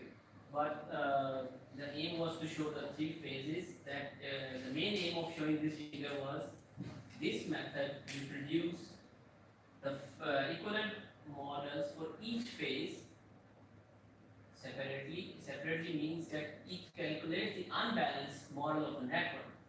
That's why we sometimes get different value of equivalent parameter for different phases. That means that you are assuming neutral point is ideal neutral Yes. point. Zero impedance, zero Yes. voltage all the time. Yes. Okay, if you are doing so, what is happening with some chunk? Because when you were talking about distribution system, you say we want PMU in distribution system. Okay, probably in metropolitan areas I will agree with you. But if I say it's somebody in Scotland, the DSO over there, I need to install a PMU 300 miles from here because we have feeders that could be 300 miles. They will say no because it's too expensive. Okay, but coming back to that, in metropolitan city areas, you have a lot of underground cables and you have a lot of shunt capacitors. What is happening with the shunt capacitance is this model. There are no shunt capacitance over there. I mean, this model is able to replicate any overvoltage caused by shunt capacitance or not. What is happening with the shunt capacitance? We have not, we started doing the mutation capacitor, but then we have decided not to include it here. This is because we believe that the way it reproduced the equivalent model, if I borrow your. Oh, yeah, sure. This one, yeah. So the way it synthesized the model of this shunt line, as you see that here, this is to represent the voltage drop between two phases, and this is to replicate all the effect that we will get from the change in generation and the load. So these, we believe that this R and delta will update accordingly the way we have in the true network, and that is why when we reproduce this with this equality, this type of equivalent, we get the R and X quite equal, Rx, E and delta with these four parameters, we could be able to get the equivalent model with enough accuracy that I have shown you. So imagine that if there is a shunt capacitor in the real network, but the way these parameters are updating automatically, they actually represent the equivalent of the true network, because when I reproduce the true value against the reproduced one, they were quite close and error was quite small. So that's why we believe that it's somehow covered in these four parameters. But this is true that we have not directly considered shunt capacitance. We have not made it as a separate unknown variable. Yes, because a few years ago I published a paper where I create an equivalent model for an offshore wind farm. And offshore wind farm has so many undersea cables, and there are a lot of capacities in here. And the first try, we tried to use something like that, avoiding, the shunt capacitance. And at the end, when we estimate the reactors, inductive reactors over there, they give you numbers weird, crazy, and the model was not working. And that is the reason that I was asking, why in the hair is Maybe we also started doing something with the shunt capacitance, yeah. but due to some reasons, we then left the idea of taking it an unknown variable, because the way the algorithm performed with these four variables were quite satisfactory, and when our results got published in transaction paper, Yeah. then we left the idea of including them. Okay, sure. Let me go for the next question, okay? What's about this? This is the magnetic coupling that you can find in some transmission lines or even underground cables, okay? What was your contribution? What was your In the unbalanced situation. Yeah. I can explain. That's a good question. So in order to answer this question, actually, I have made some extra slide, but I can explain it now here. Because I was expecting this question. If you want to use this, No, but it's okay. It's okay. For example, if everyone has my thesis, so we can now look around the figure 3.2. So that's the same thing that you have there. Page 37 Yeah. 38. So in order to show that the main contribution or main aim was to show this like mutual inductance thing, that our method already covered the impact of mutual impedance in the distribution network. So I will explain you how. So imagine starting with creating for example for this method, if we just apply a KVL from two buses V1 to V2, Yeah. so it turns out to be the equation number 3.7. Yeah, I remember That's this it. question, yeah. So as you can see, this equation has some part from the phase currents and some part from the mutual impedances. Sure. And then when we synthesize the model, we get a new model now, the synthesized one. It has the R and X being estimated by the model, by the method. So then we get a new R and X's. So if we apply KVL again with the synthesized model, we end up with this equation. While comparing these two equations, we end up with equation 3.9. So very important thing that we need to I need to highlight here is that if you see equation number 9, r plus jx, that is the estimated one, already are these phase impedances are the function of voltage drop, not only causing by the main impedance, but also we get this value that shows us that it's also for the main main impedances and also for the mutual impedances. This impact is already being considered in our estimated parameters, and that's why I show the section in section 3.4.2, the diagram 3.7, this one, where we are applying disturbance at phase B, and we are showing that even after just applying the disturbance on phase B, it is impacting the value at phase A parameter, which means that it's already been considered by the method and it's covered the unbalances in the network. But I can consider the capacitance related with the neutral point over there. That's yeah. That's I agree that I don't have this information in the model. In the model. Yes, because I agree with you. Yes, you can include the mutual inductive reactance between the cables. But if you have underground cables, you have the shield, and physically they contribute more with the shunt capacitance. Okay. Okay. Thank you for your explanation here. Let me jump for the next one. Okay. And I remember your explanation during this slide. You have something similar in your presentation. You say we can use these for so many branches inside the distribution feeder. And again, do you think? First question, and it's not there, but it's relevant. Do you think that DSO will install a PMU in every single branch of a distribution feeder like that? Actually, just to give better answer, let me give you a more background. So your question is that will the DSO will install each PMU at each bus? So actually, this is not what we mean here. Okay. What you understand. We mean here, for example, let's say we have one distribution network here, and then it's a mesh network. We get another distribution network somewhere here. Yeah. So if we get a mesh network, then these two mesh networks has to connect with one extra branch. So we don't need to put PMU on each and every branch of a distribution network. Instead, we just need to put one PMU at the start and one PMU at the end of the whole distribution network. It will synthesize the equivalent model between these two. So when there is a new branch, then we have now two distribution networks, and then three different places. So that's why we need to put an extra PMU, not on every branch. If you have, imagine like a tree like this, imagine there are several sub-feeders in the main one.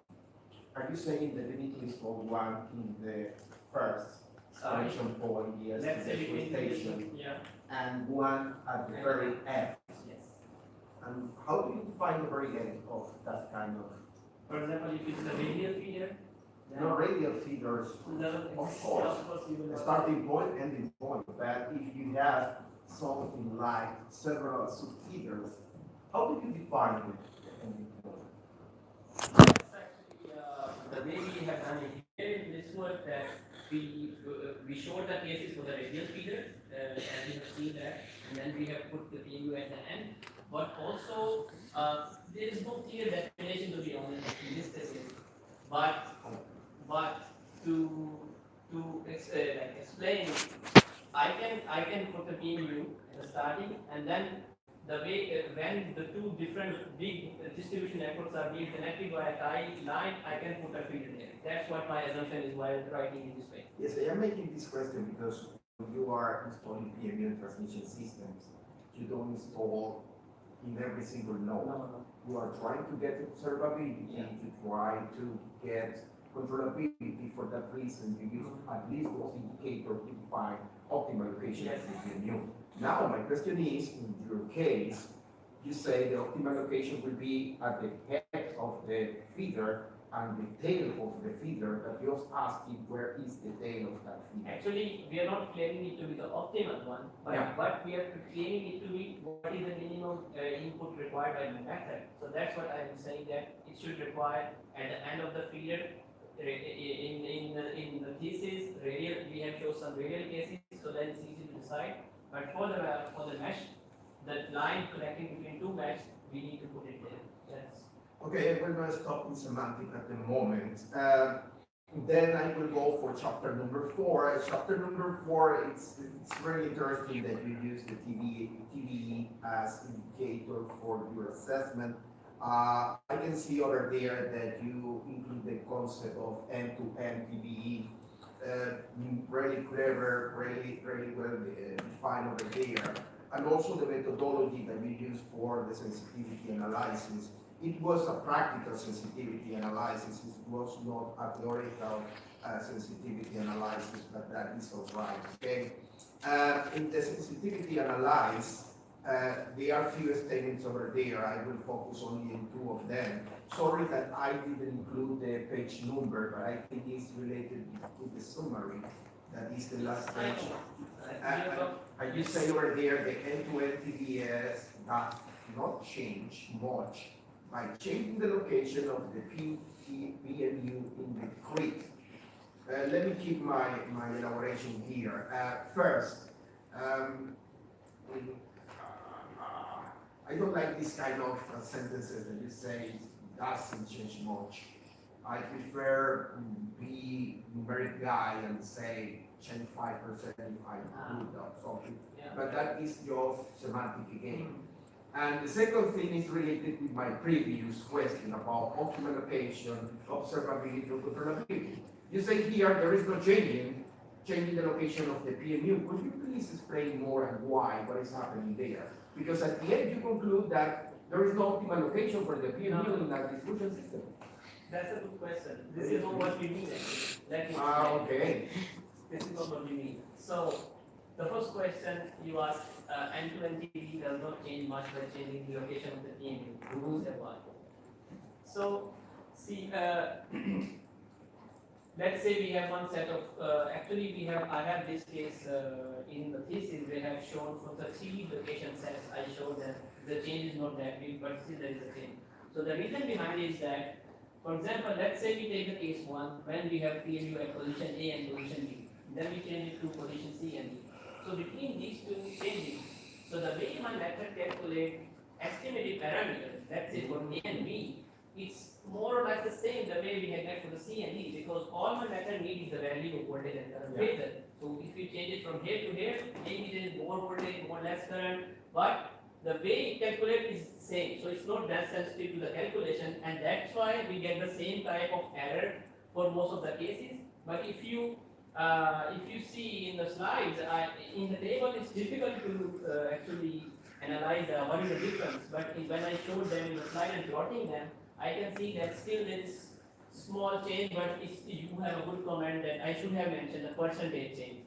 So I have not included it here. Yes, and also when I read that sentence, it's not following what you're trying to explain. I mean, if you change the location between 2 sections in the same feeder, what we're saying is the calculation here is fine, here is fine, here is fine, here is fine. There is more difference between them. Yes, I can agree because you are changing the location, but you are calculating the equivalent model inside those places. I now understand what you are trying to say, but it's not related with locating the PMU in different areas and trying to calculate. No. Okay.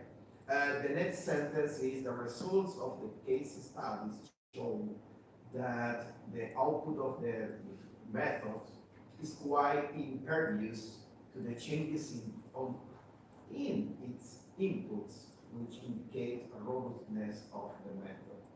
Okay, could you explain? Yeah, let me explain. Yeah. So this statement is based on 3 of my case studies. So one of them I showed the occurrence of disturbance in the presentation. One of them we just talked about the changing the PMU location set from one PMU location set to another PMU location. And the third was related to the nature of the disturbance.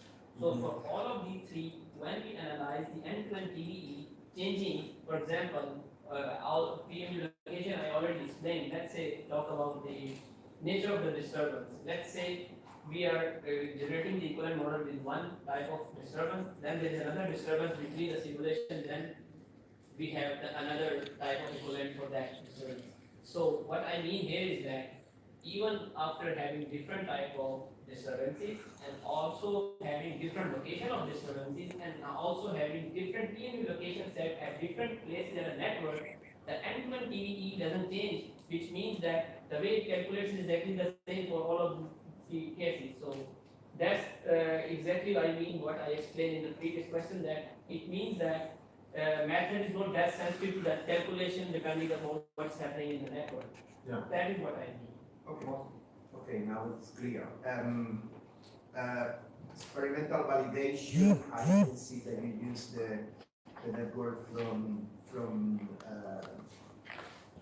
Switzerland, and that network is mainly PD and loads. Have you included the possibility of having energy storage? How energy storage will change this method? Yes, we have not considered that. The first question to your answer, like first answer to your question. Sorry. So because initial plan was to use it because actually they have 1 megawatt battery storage in their campus, but they have some complexities was not working at that time, so that's why we have not included in this validation.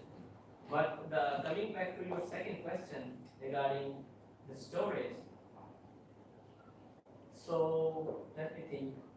So if there will be a battery storage, there will be like a capacitor or something like it's will be charged and then it will discharge.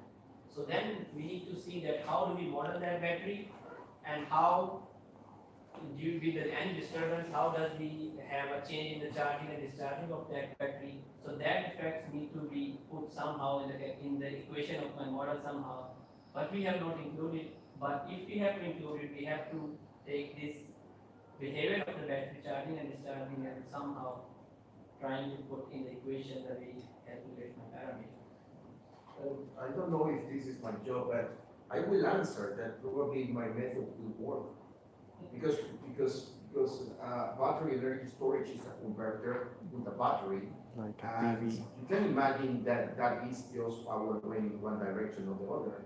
I mean, I think if I am you, I will say, no, my method is, I thought you asked how you will change your method to adopt that. So that's what I was explaining. okay, good, so it's But- okay, we can jump here, no worries. You have the voltage source there, so. What is that? Yeah, okay, I believe we are near to finish here some questions, okay?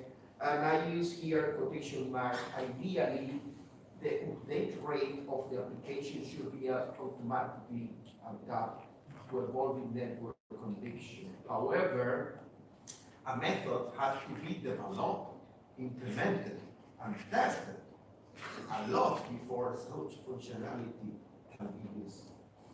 That means that you didn't finish the job. I'm sorry. Could you tell me more, elaborate more? Let me explain. Yes, please. So the idea behind this statement is that this is somehow the last sentence of my last chapter. So actually, so the idea behind is when we were concluding my work, so I asked Luigi like, how do we do the update rate of the application? So then we come back to this statement. So the reason behind it, what this statement means that in my method in chapter 5, Yeah. I show analysis which shows that how the update rate, changing the update rate affects the output of my application. But then later we gain an idea. In reality, if let's say a system operator need to use this application, how do he come to configure the application? So the answer lies in this statement that ideally it should be updated automatically depending upon which kind of variation we are getting. So it should, for example, if there is no change in the network, we are getting a steady state, near steady state, then it should not adopt the update application. But if there is waveform is disconnected, then there will be a new operating point. So at that point, it needs to be updated. we have not covered this automatic adoption of the updated in this thesis. So that's why this is actually recommended to be one of the potential future work. That's why we written at the end of the chapter. Okay, That's what I okay. mean. Next time, don't say that. I mean, you are finishing the marathon and you will stop here and you will say somebody else reached the final point. That is not a good idea, okay?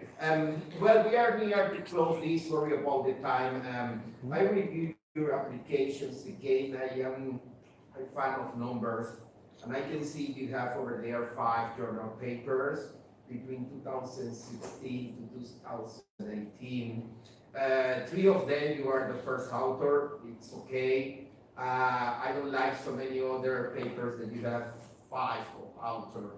I mean, it's okay. I would not criticize that, but it will be nice if you can demonstrate more. I mean, your contribution should be more explicit.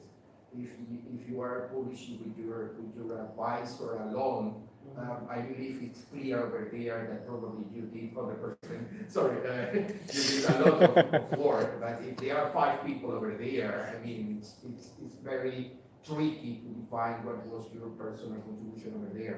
There is a conference paper starting from 2014. You start to publish conference paper in 2014.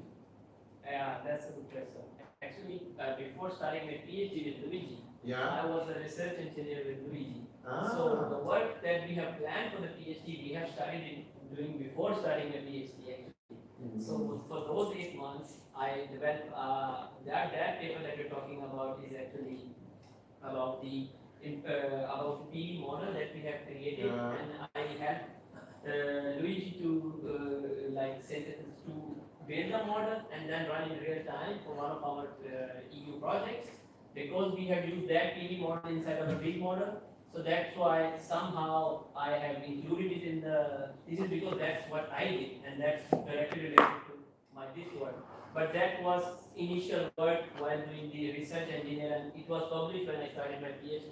So Okay. that's why I included it. 100% IEEE conferences. Yes. Good, welcome to the IEEE. Then I have here the list of your journal papers, and I use a different numbering over there. I don't know why you use a different numbering starting with the paper. Probably you put the IEEE transaction because you say, oh, this is the big name, let me put first.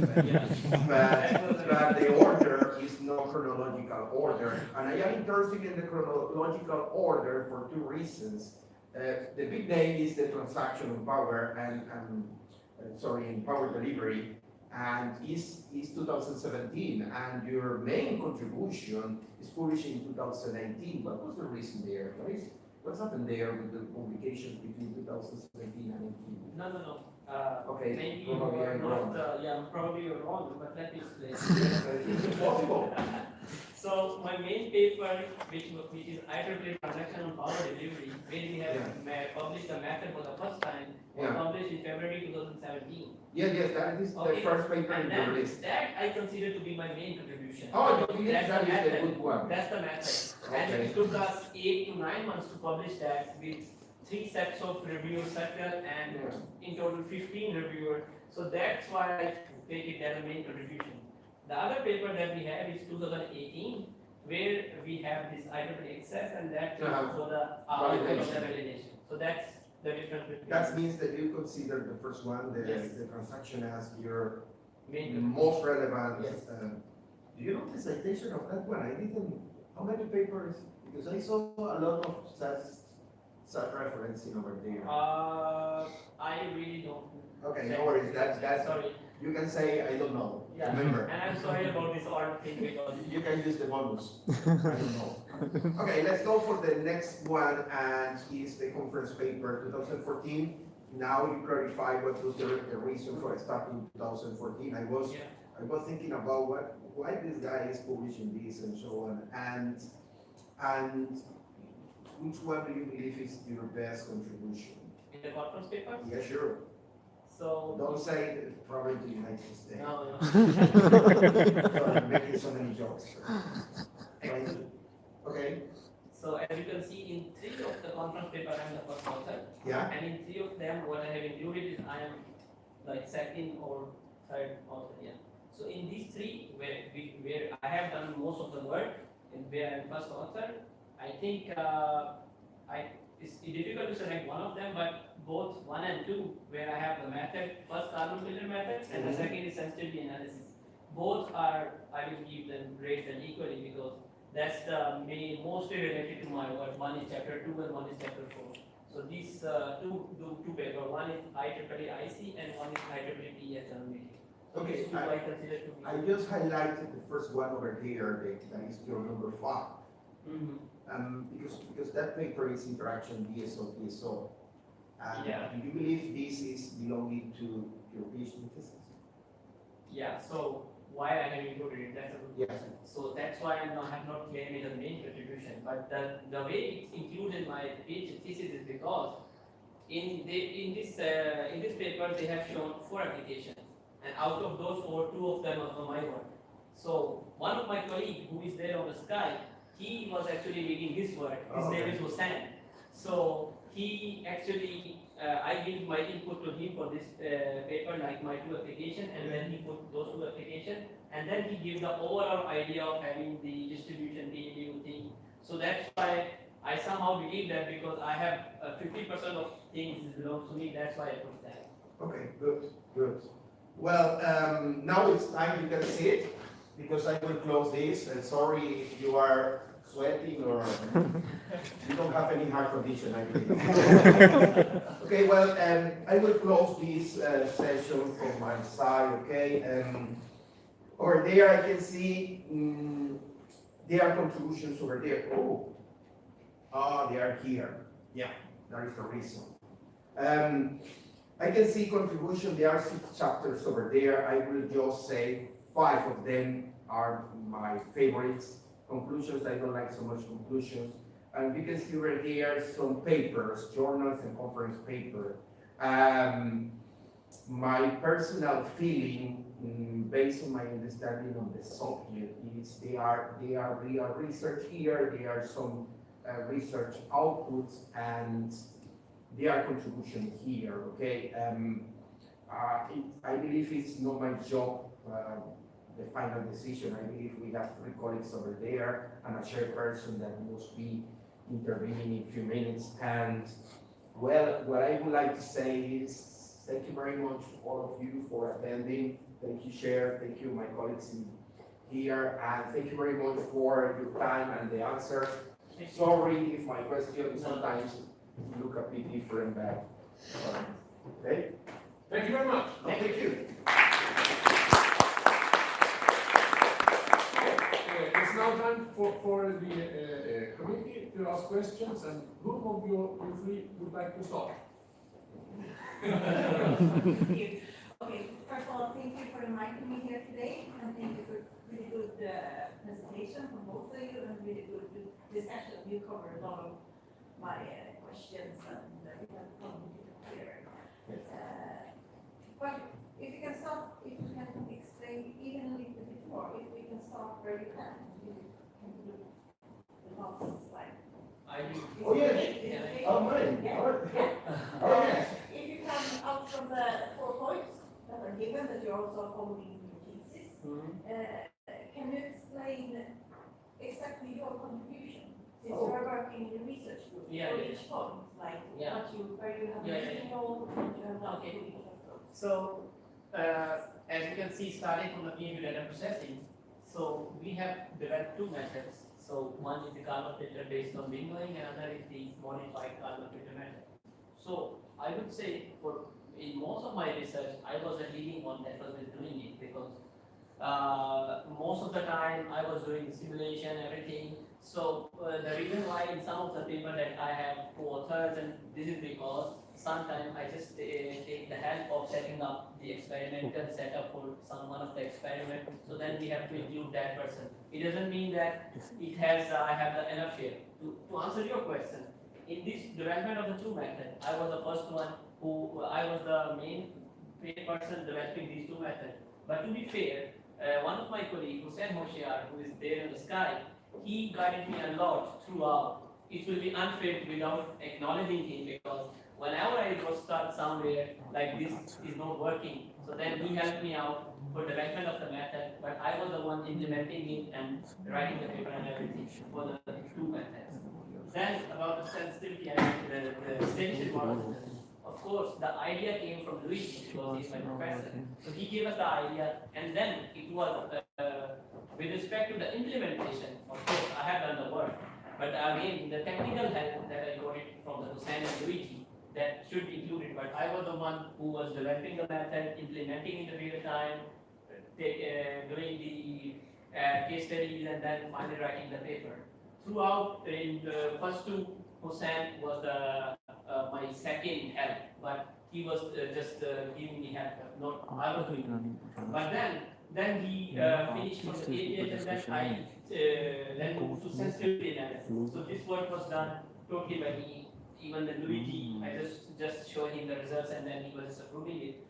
So Hussein was not in this 4 and 5, because the fifth, for the fifth contribution, experimental validation, I went to EPFL for 2 months. I stayed there, I gathered the data, implemented my method, and did all the analysis. And then when I came back, I discussed with Luigi, and he just guided me. So in 4 and last two things, I was doing it alone. So that's the fair comparison, the way I have been doing work. What has been the most funniest part? Example or Most funniest by computer or? The most funny part was the lab, because when you were implementing in real time and things are not working, so one day I came, I set up my whole experimental setup for like last 6-7 days, and then one day I came, yesterday it was working, the next day it was not working at all, and it took me 2-3 more days to figure it out what's wrong. So the lab part was the most challenging and the most funny. Thank you. I have some more questions about the experiments that you are working with, the setup there. Then you have the photovoltaic cells, and you also have the inverter to the grid, and we're using the PMUs. Are you controlling the inverter? Are you talking about the experimental validation part? Yes, not for the verification, of course, but in the system. No. Because it's just like No. putting up power Yeah. line and the sun shining. So for this last part, what you are asking that, for example, when I took the game measurement, so this is they have the control of the converter, but I was not getting any input from that point. Actually, they were doing it for themselves in the EPFL, and another research worker was working on that, like integrating that actual PV with the controller. But I was not being given information that the way they are controlling it. I was just taking the measurement. If you have the possibility to do something, if you're being used to help them control the EVs, what Well, should you do now? That would be the next step, because whenever you have to design a control, the first step is to monitor the network. So my thesis actually focused on the monitoring application. Once we get this, and then the next step would be to design a control based on this monitoring method. So then, of course, it will be very helpful, because this thesis gives us the first step towards how, for example, let's say if they want to do the stability analysis of the distribution network. So this gives the first input, the way they will be taken to the next step. Of course, it will be interesting to have designing the controls based on ITM measurement, because we have a lot of information there that can be exploited to be used for the control and protection. And then I have a specific question about the sampling rate, uptake rate, sorry, Yes. for that you are mentioning in the end. You have the lowest rate that you are using was 0.5 seconds, and that was like the limit in your system or something. Yes. Do you So- think that is sufficient, or do you think you need to have a lower one? Yeah, so- Very good question. So, 0.5 second is actually, we have to understand it from where this value came from. So, this 0.5 second is the time when I simulate my model, starting from simulating and doing harden the loop. The way I tested, I am explaining the way I tested it. Simulating the model in real time, acquiring the PMU measurement, applying my method in lab view, all this processing, this takes 0.5 seconds to update. So this is the inherent update rate that I was Of course, if I will be doing using supercomputer, it might reduce, but with all this whole experimental setup, this was the minimum one we can get there. But of course, we can vary depending upon how frequent you want to update. But this was the one. Like also yours, do you think that is good enough, or do you think? I think for the steady state model, if you ask any system operator or anything, getting a steady state model and having 0.5 second is more than what they think of. So I think it's enough. Maybe there are some point where we need to slow it down, but it's already good enough for a steady state model. And what do you think is the most important conclusion? Yeah, so the most important conclusion is that the way I showed that it is possible to drive real-time models from using area measurement, and this is the first input in the direction of having the transient stability of the distribution network and voltage stability analysis in the distribution network. This will give DSO as an input that one of the way that give more information about the distribution network, what exactly going on which feature, so they can take this model and then they can have a better observability and situation awareness of the network. That's the conclusion of my. Thank you very much. Thank you. Would you like to produce? And there are already very detailed discussions and a lot of questions have been asked. And I only have very few questions. And okay. And so the methods for the processing, you can use the windowing method. I don't know what would be the impact if you change the time window to Yeah. process the data. Yeah. So in on page 31 at figure 2.12, this is what exactly I'm showing here. So if you go to page 31,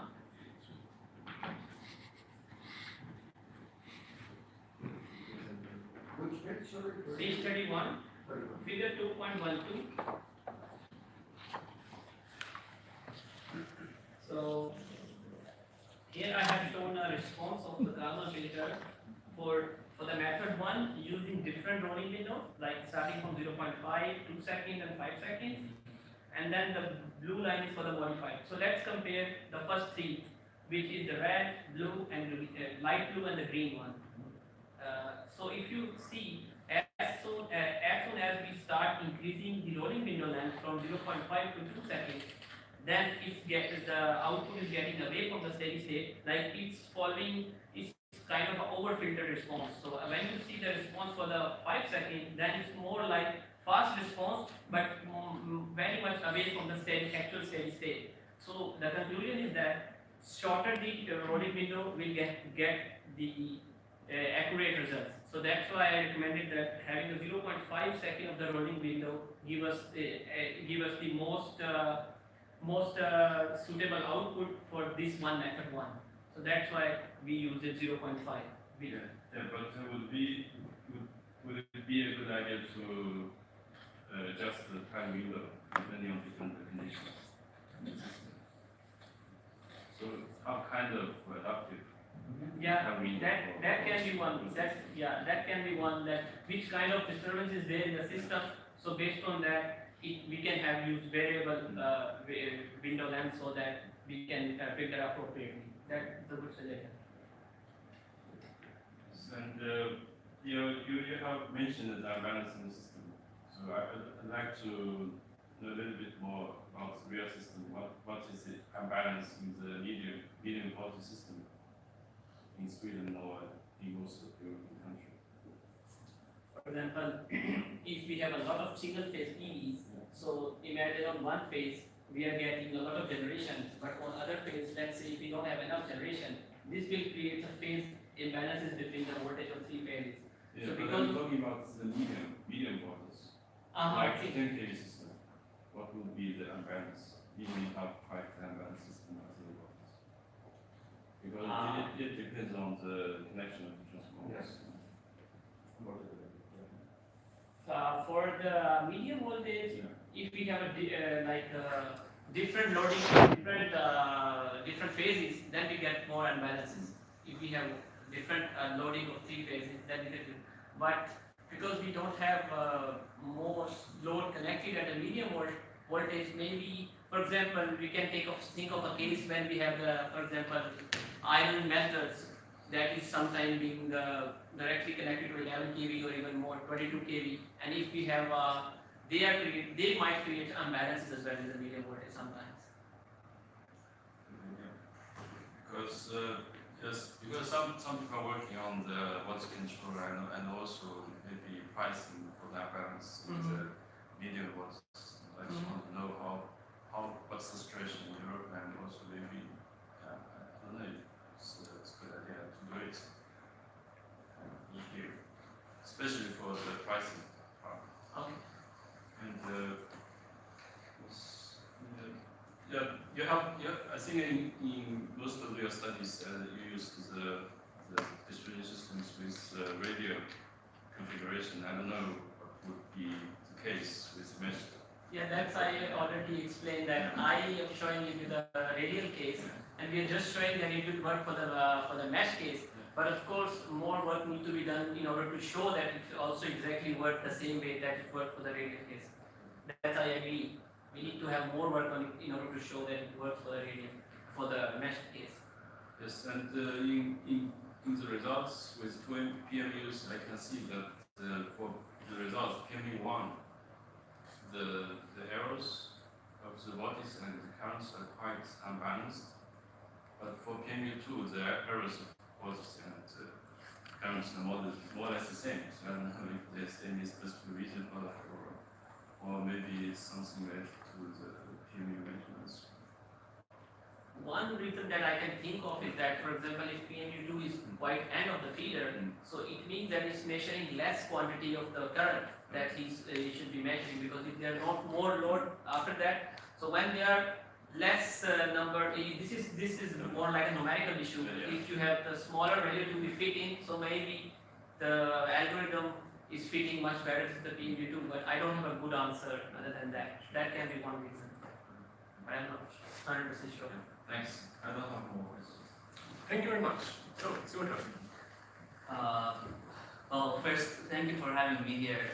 It was a very good and clear presentation. Thanks for that. I enjoyed reading your pieces as well. I'm an adopted Canadian, so I try to live up to that and be nice. Just 2 questions.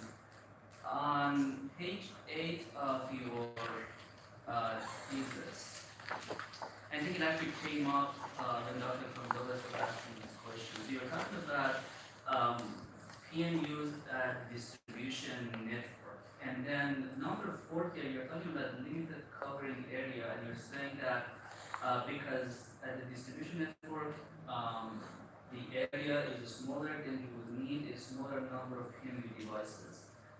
Am I reading that correct? Page 8, number 4. Yes. So,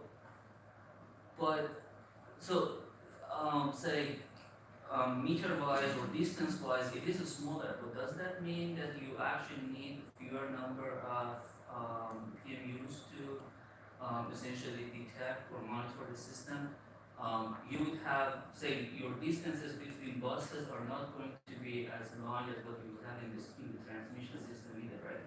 So, can you elaborate on that? Yes.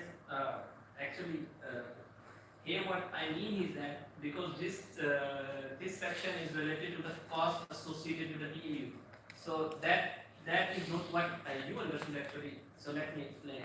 So this means that if we have a transmission system that is geographically dispersed, but we have a distribution system that is not that big geographically. So, and what I mean is that because the bigger part of the cost of the PMU is related to the communication cost. So this, for having the communication infrastructure, will cost less than as compared to the transmission. This is what I mean here. And you made a point about actually integrating PMUs and relays and so on. Yes. I like that one. Actually, many relays already do Like that. cell relay, Yes, they have the dual functionality. It's actually probably cheaper to buy a relay that has that functionality. Yeah. Try to get PMUs.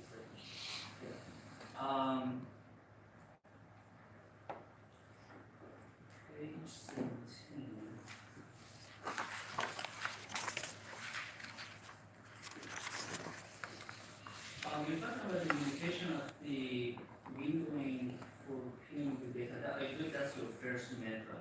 And you're saying that limitations when utilized in the real-time application.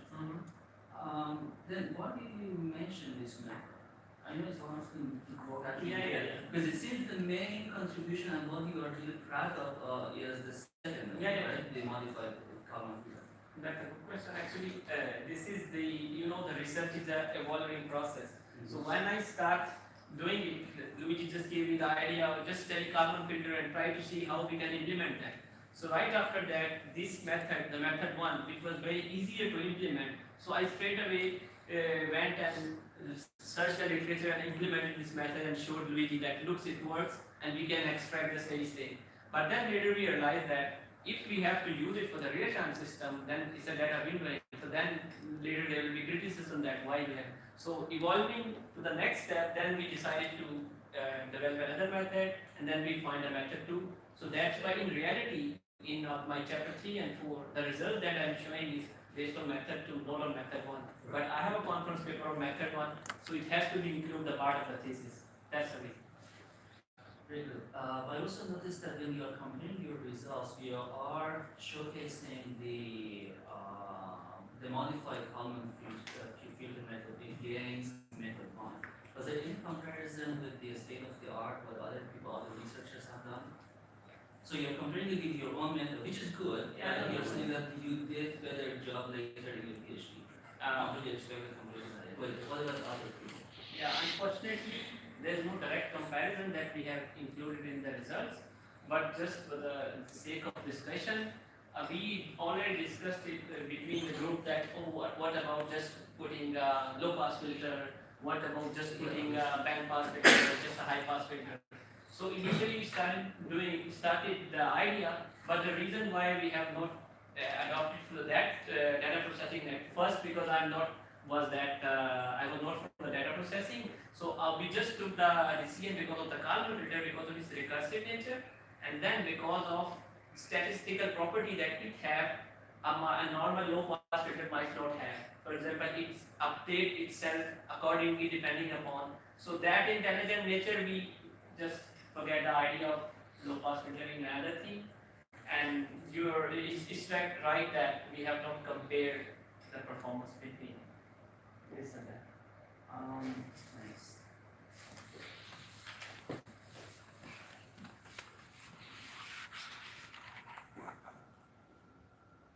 We were talking about your method.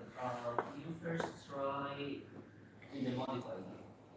You first try changing the R matrix, right, and then the Q matrix, or vice versa. And then if say Q doesn't work, then you roll it back and then you try R. But what if your error is because of both of them, because of combination? So it's partly because of R, partly because of Q. That's a good question.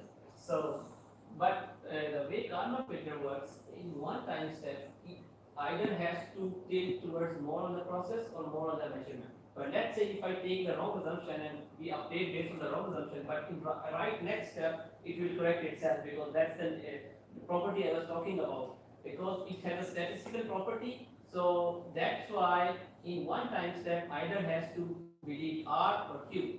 Let's say if the problem is for both of them, but the value that we will get for the R and the value that we will get for the Q, based on that value and the calculated innovation and residue, we decide that which side should be trusted more for what time step. So which side should be trusted more, or which side should be trusted? Which side should be trusted more than the other. So maybe trust more of. So when you say more, I hear that you are using some weighted average or weighted combination of the two sides.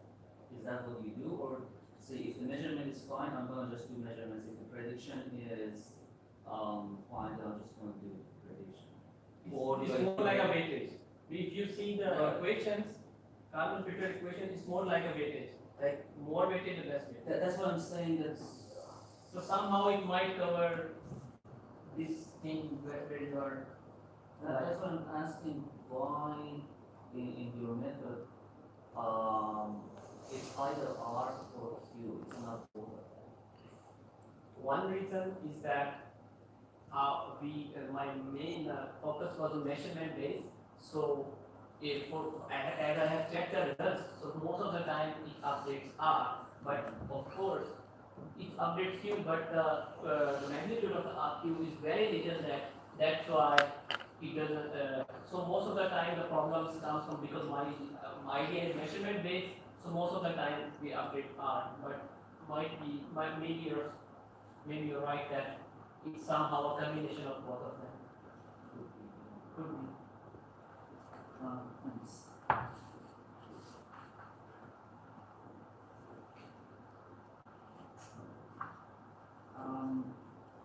Page 27, your last paragraph, you're saying the response of the modified common feature is better than the win-win method with the local window. I think the very first question I had was, what does the word better mean? Which is building on the question Dr. Akram does on the very last slide. And I think you are then talking about the magnitude of your R, right? Is that how you define betterness? One is the magnitude of R and other is betterness in terms of following the steady state of the system. Right. That is other. So two questions there. When I'm looking at figure, so this is figure 2.8, when, again, the other one, those courses, one of them, your R is 10 to the minus 7, the other one is your R is 40. That's like 8 orders of magnitude difference. As Dr. Francisco also mentioned, I'm thinking that it might not be that fair comparison because of the reason that the way we have implemented the method 1 is quite different the way we have implemented the method 2 because the kind of parameters and inputs are involved in method 2 are much complex than what we have for method 1. So the aim of showing this graph was just to show the overall performance, the way they inflate the value of R for both cases. But it's difficult to, Maybe we should have looked at some normalized measure. yeah, that might not be a good idea because. And so I think this is for half a second length. What if you had used something lower, so maybe 100 milliseconds? I tried, but my method was not converging with that. So. Why?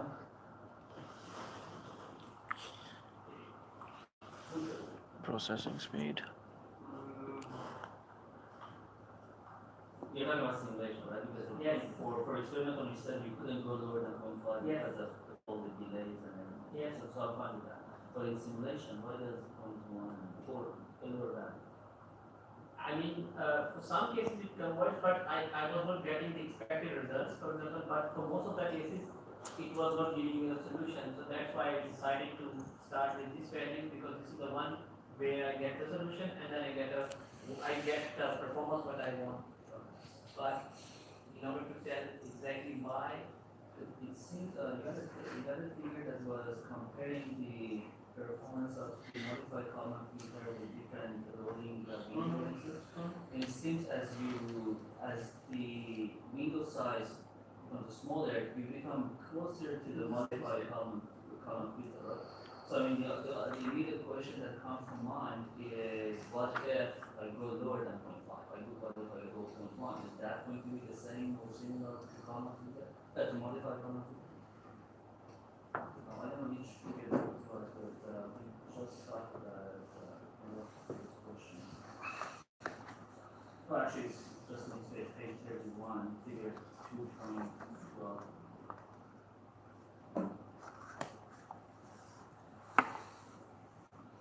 So is that a fair contribution? That's something that's suggested with this figure, right? But to answer, this question, what I remember, because this is the one I did in my first year of my PhD, and if I remember it correctly, main reason of not selecting it less than that, first, I told you not converting for some of the cases. Second, let's say if I reduce it more and it converts, but it doesn't follow the steady state the way I want, so that if I remember correctly, that was the two reason why I selected this value. But why I should say more than that. Why not convert? आपको पता है Um, I'm taking too much time. No, take your time. I guess this is two to five, so. Out of curiosity, the model that you are proposing, that is statistic model, why did you choose this particular way of modeling? That you have two series branches and then one shunt branch, and then the impedances are the same.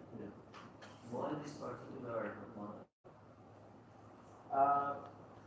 This is because we tried it with the other configuration as well, like without any shunt branch, just one like a Thevenin equivalent. So in the end, when we tried for 2, 3 cases, we decided this configuration. This is because one reason is in this configuration the series part covers the voltage drop because of voltage drop, and the parallel branch that we have included.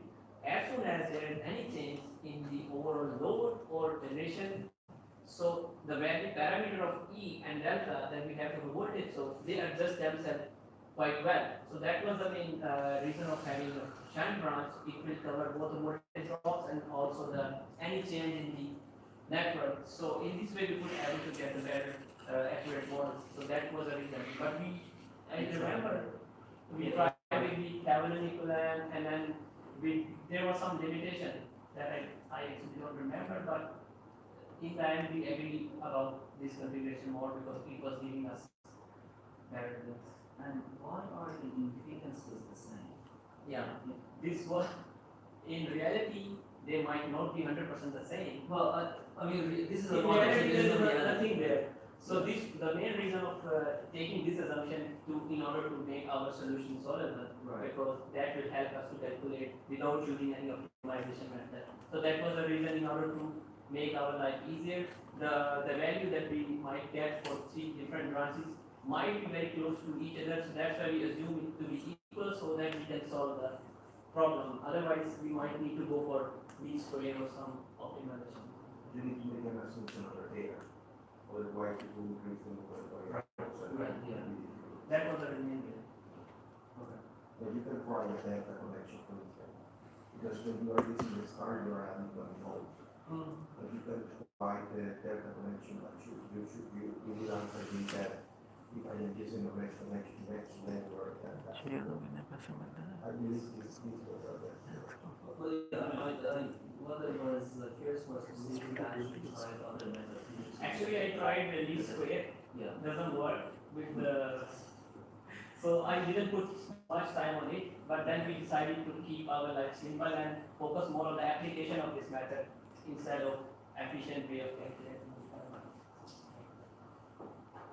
Thank you. Chapter 5. Can you talk about sensitivity analysis? Chapter 4 you mean? That's what. 4, yes. Yeah, not quite 5. We talk about sensitivity analysis.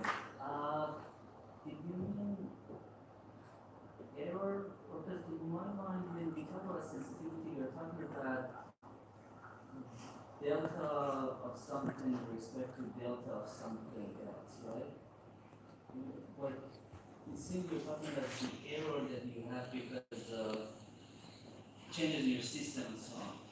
Is that correct, or am I misunderstanding? Yeah, so let me explain. The way we have defined the sensitivity here, for especially for this case, it might not be globally interpreted in different ways. Okay. So this is because how sensitive change in input the method is to the output. So Right. that's why when we change one input at one time and try to see how this change has affected the output of the method.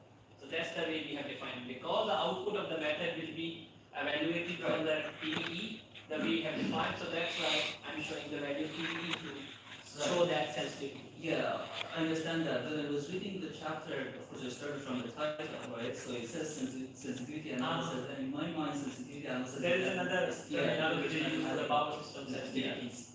Exactly. Yeah.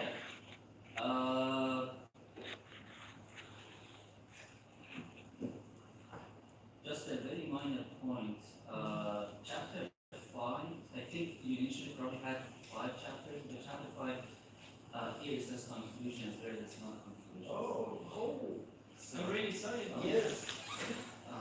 That's he doesn't respond to you, so sorry about that. Really sorry about that.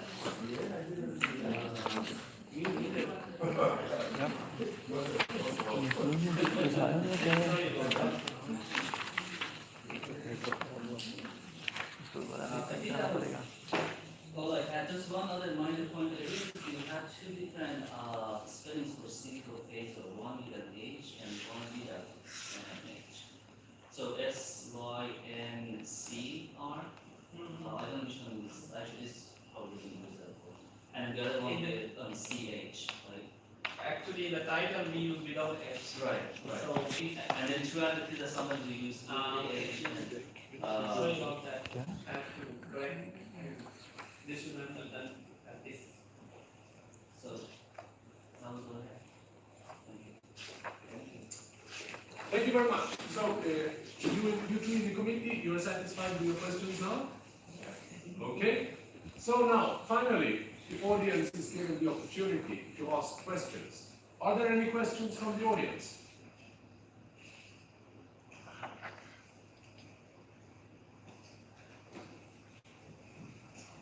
I find that there are no questions from the audience.